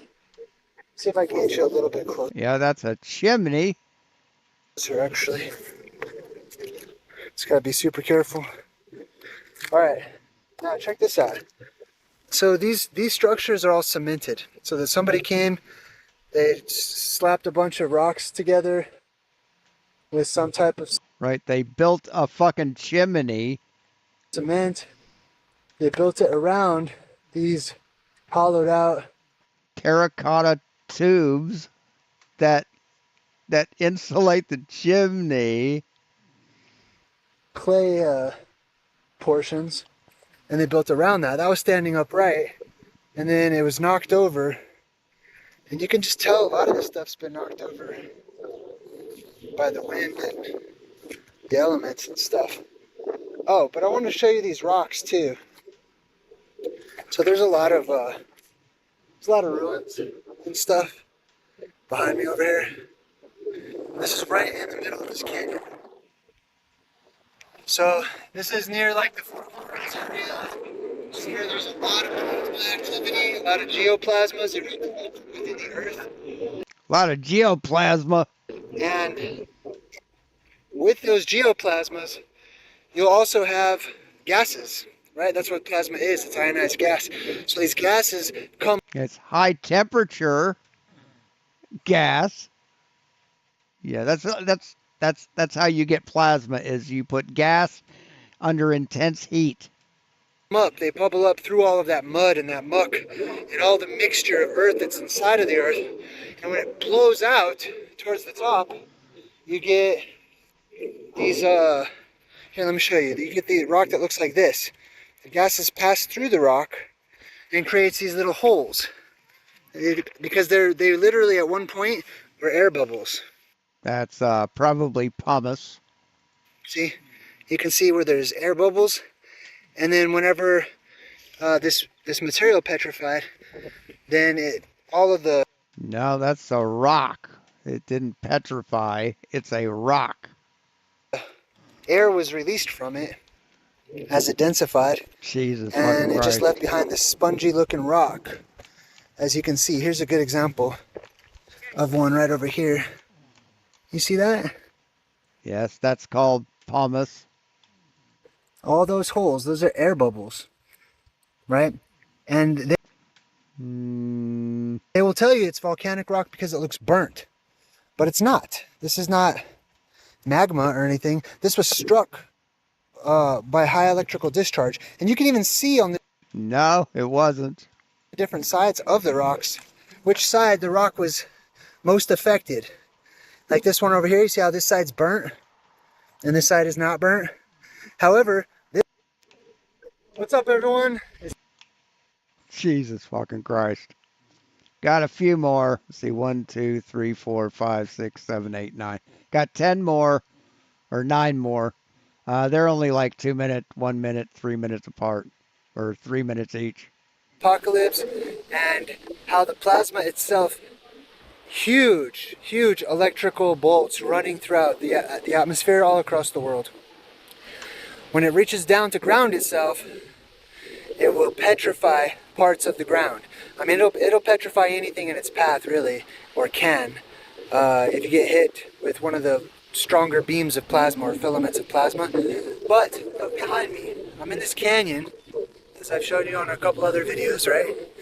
Over here to the side, you can see these boulders just embedded in what looks like, people just say that's earth. That's mud. No, that's earth. This is all very loose rock. As a matter of fact, if I come up here and I just start to chip it away, it falls easily. I could probably dig out all these boulders if I wanted to. I don't want to, but my point is, all this mud comes from whenever the earth shakes up. Hold on, let me get behind the wind. Okay. All that mud comes from when the earth shakes up, okay?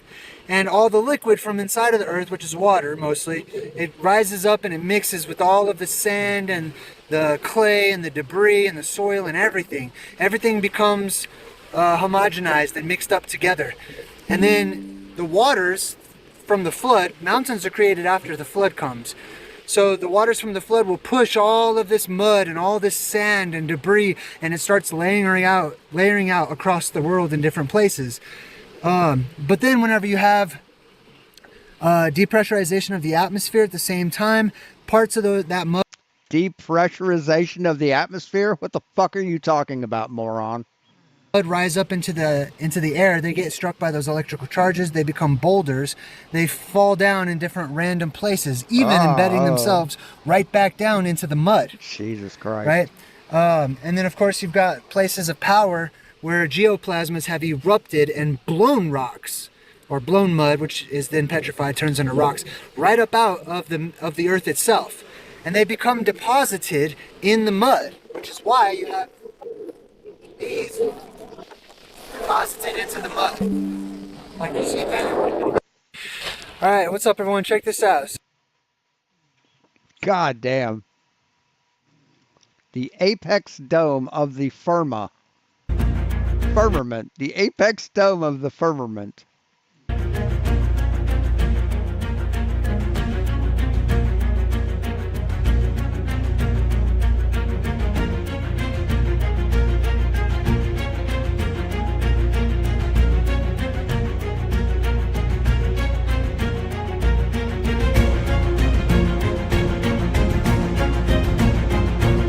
Yeah, we're not going to watch 25 minutes of this shit or 15 minutes of this.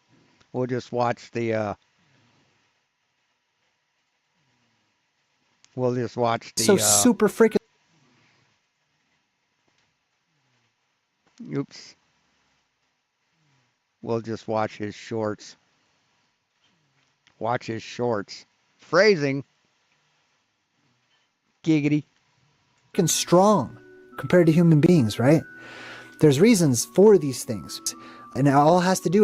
Yeah, because their bodies are made differently. ...with the plasma apocalypse. Okay, there's human beings that will inherit basically super strength. But people go through mutations. There's all kinds of prophecies that talk about how some survivors, some human beings, will be cursed and turn into monkeys after this. What prophecies say that? Your prophecies? You dumb fuck. Next apocalyptic event. Not everybody, okay? These are anomalies. These are exceptions. And it all depends on where you live. It all depends on all kinds of different things. Your diet and your exposure to the radiation and how your genetics that you already have might adapt and change when exposed to high levels of radiation. Why are monkeys so super... Jesus fucking Christ. Yeah, he's quite real. He thinks he's some sort of fucking prophet. Anyways, the inner Earth will depressurize, and whenever all of their gases, mostly nitrogen and oxygen, there's gigantic plants down there right now, and they're producing massive amounts of oxygen and other gases. When those gases rise up through the crust and shoot through the cracks and the crevices. Anyway. Jesus Christ. So he thinks there's plants underground that produce all this air that comes up into our atmosphere. That's how fucking ignorant he is. Your replacements. They're making future humans. I'm not talking about metallic robots, or whatever. I'm talking about they're making them as human as possible because they're trying to recreate humanity. No, they're just trying to make a robot that looks like a person, dumb fuck. They aren't trying to replace humanity with robots, you ignorant fuck. Giving them skin, giving them muscle tissue, giving them brain tissue and neurons, giving them feelings and emotions. And they make them look exactly like us. They're taking over your jobs. They're getting paid. There are robots out there that make more than you. There are robots out there, actual humanoid robots, right, that make millions of dollars. Citation needed. Can someone tell me what this is? That's sleet, dipshit. That's sleet. It's a type of hail. It's small hail. It's like it's snowing Dippin' Dots. No, it's sleet or hail. See, if you knew anything about fucking the weather, if you would have paid attention in school, you'd understand this. Check this out. I mean, how can you be baffled by this? How can you be fucking baffled by this shit? Oh my God.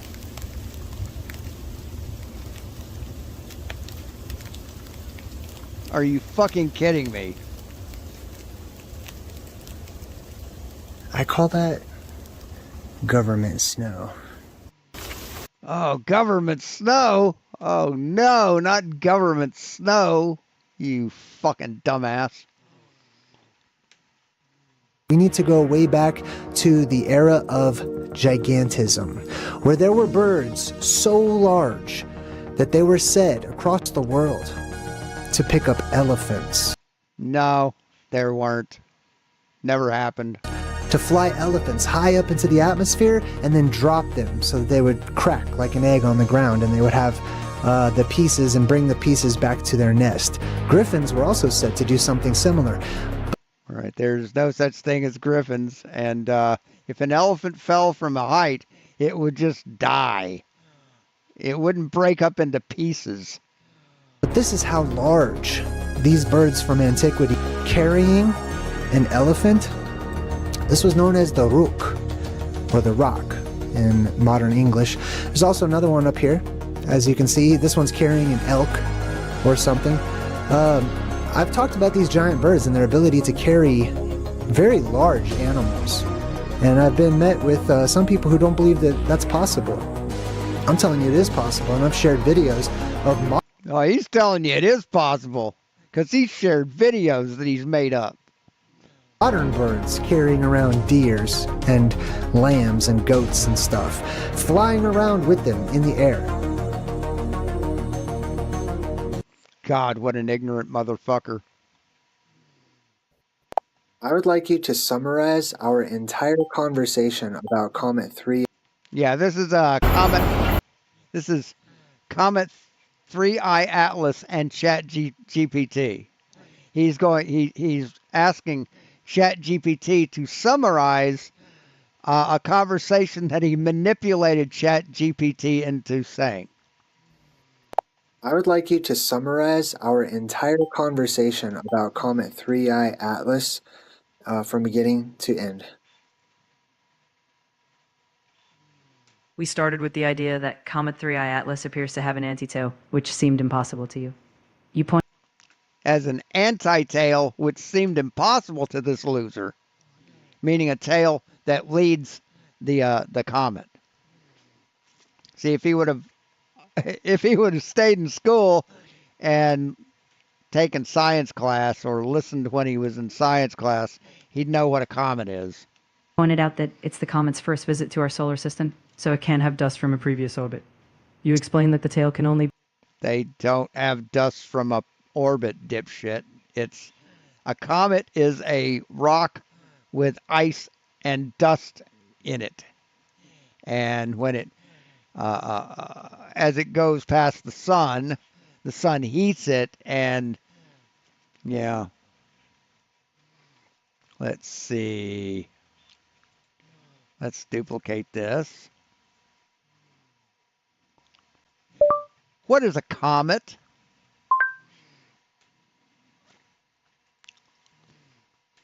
Stargazer, there are many fascinating things to look for in the night sky.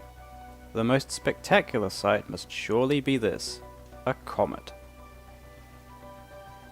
Comets this bright are few and far between, so being lucky enough to see one is a real treat. But what exactly is a comet? Where do they come from? And where do they go? To answer those questions, we need to leave the telescope behind and get up close. There are a few key features that set comets apart from ordinary space rocks. First of all, they have layers. What we see here is the solid core layer called a nucleus. It's a mashup of rock fragments, dust particles, and ice.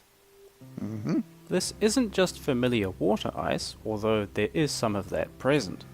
We also see exotic ices that exist as gases on Earth, but the cold of deep space has frozen them solid. They include methane, carbon dioxide, and ammonia. Overall, the nucleus may measure 100 meters to a few kilometers across. Most comets fly in highly elliptical orbits around the Sun. They start out beyond the orbit of the planet Neptune and come in closer, perhaps even crossing the Earth's orbit. Then they accelerate around the Sun and head out again, only to return many years later. The famous Halley's Comet completes one such orbit every 75 years or so. Some comets take hundreds or even thousands of years to complete their orbits. As it gets closer to the Sun, a comet speeds up and warms up.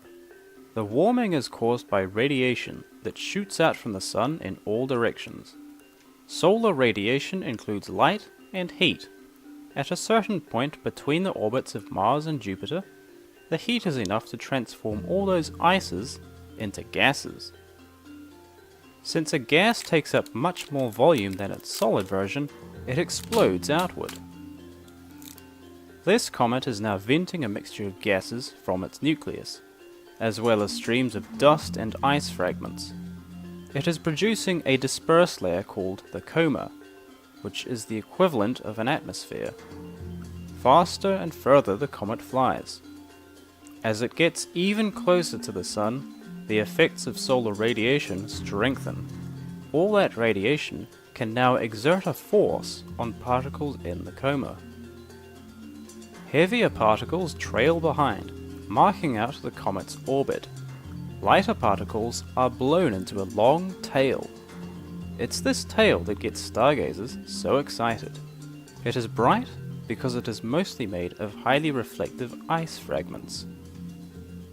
It always points directly away from the Sun, no matter which way the rest of the comet is moving.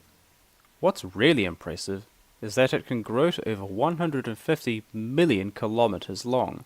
Damn. That's the same as the distance between Earth and the Sun.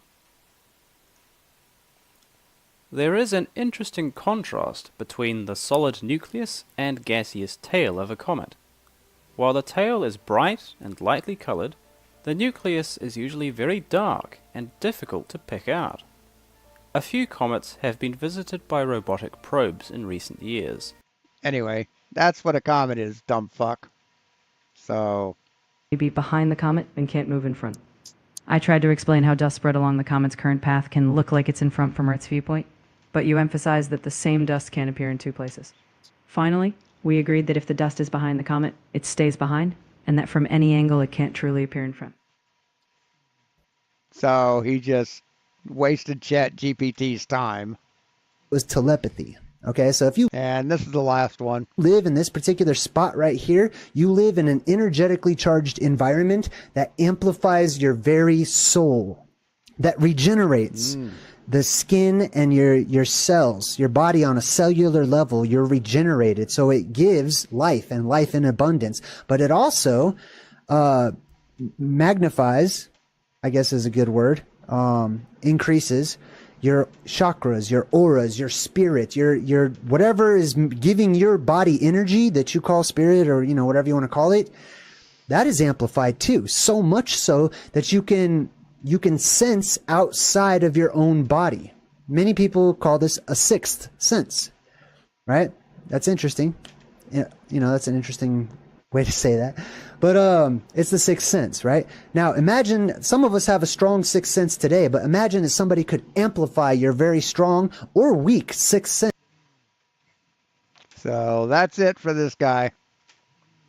So yeah, he's just a dumb fuck who doesn't understand anything. And he's made up his own little fake world to sell his books. See, he's written all this shit down in books. And he's just a scammer, a grifter, a liar. Just a typical piece of shit who believes in mud flood and Tartaria and numerology and all that horse shit. So, yeah, anyway.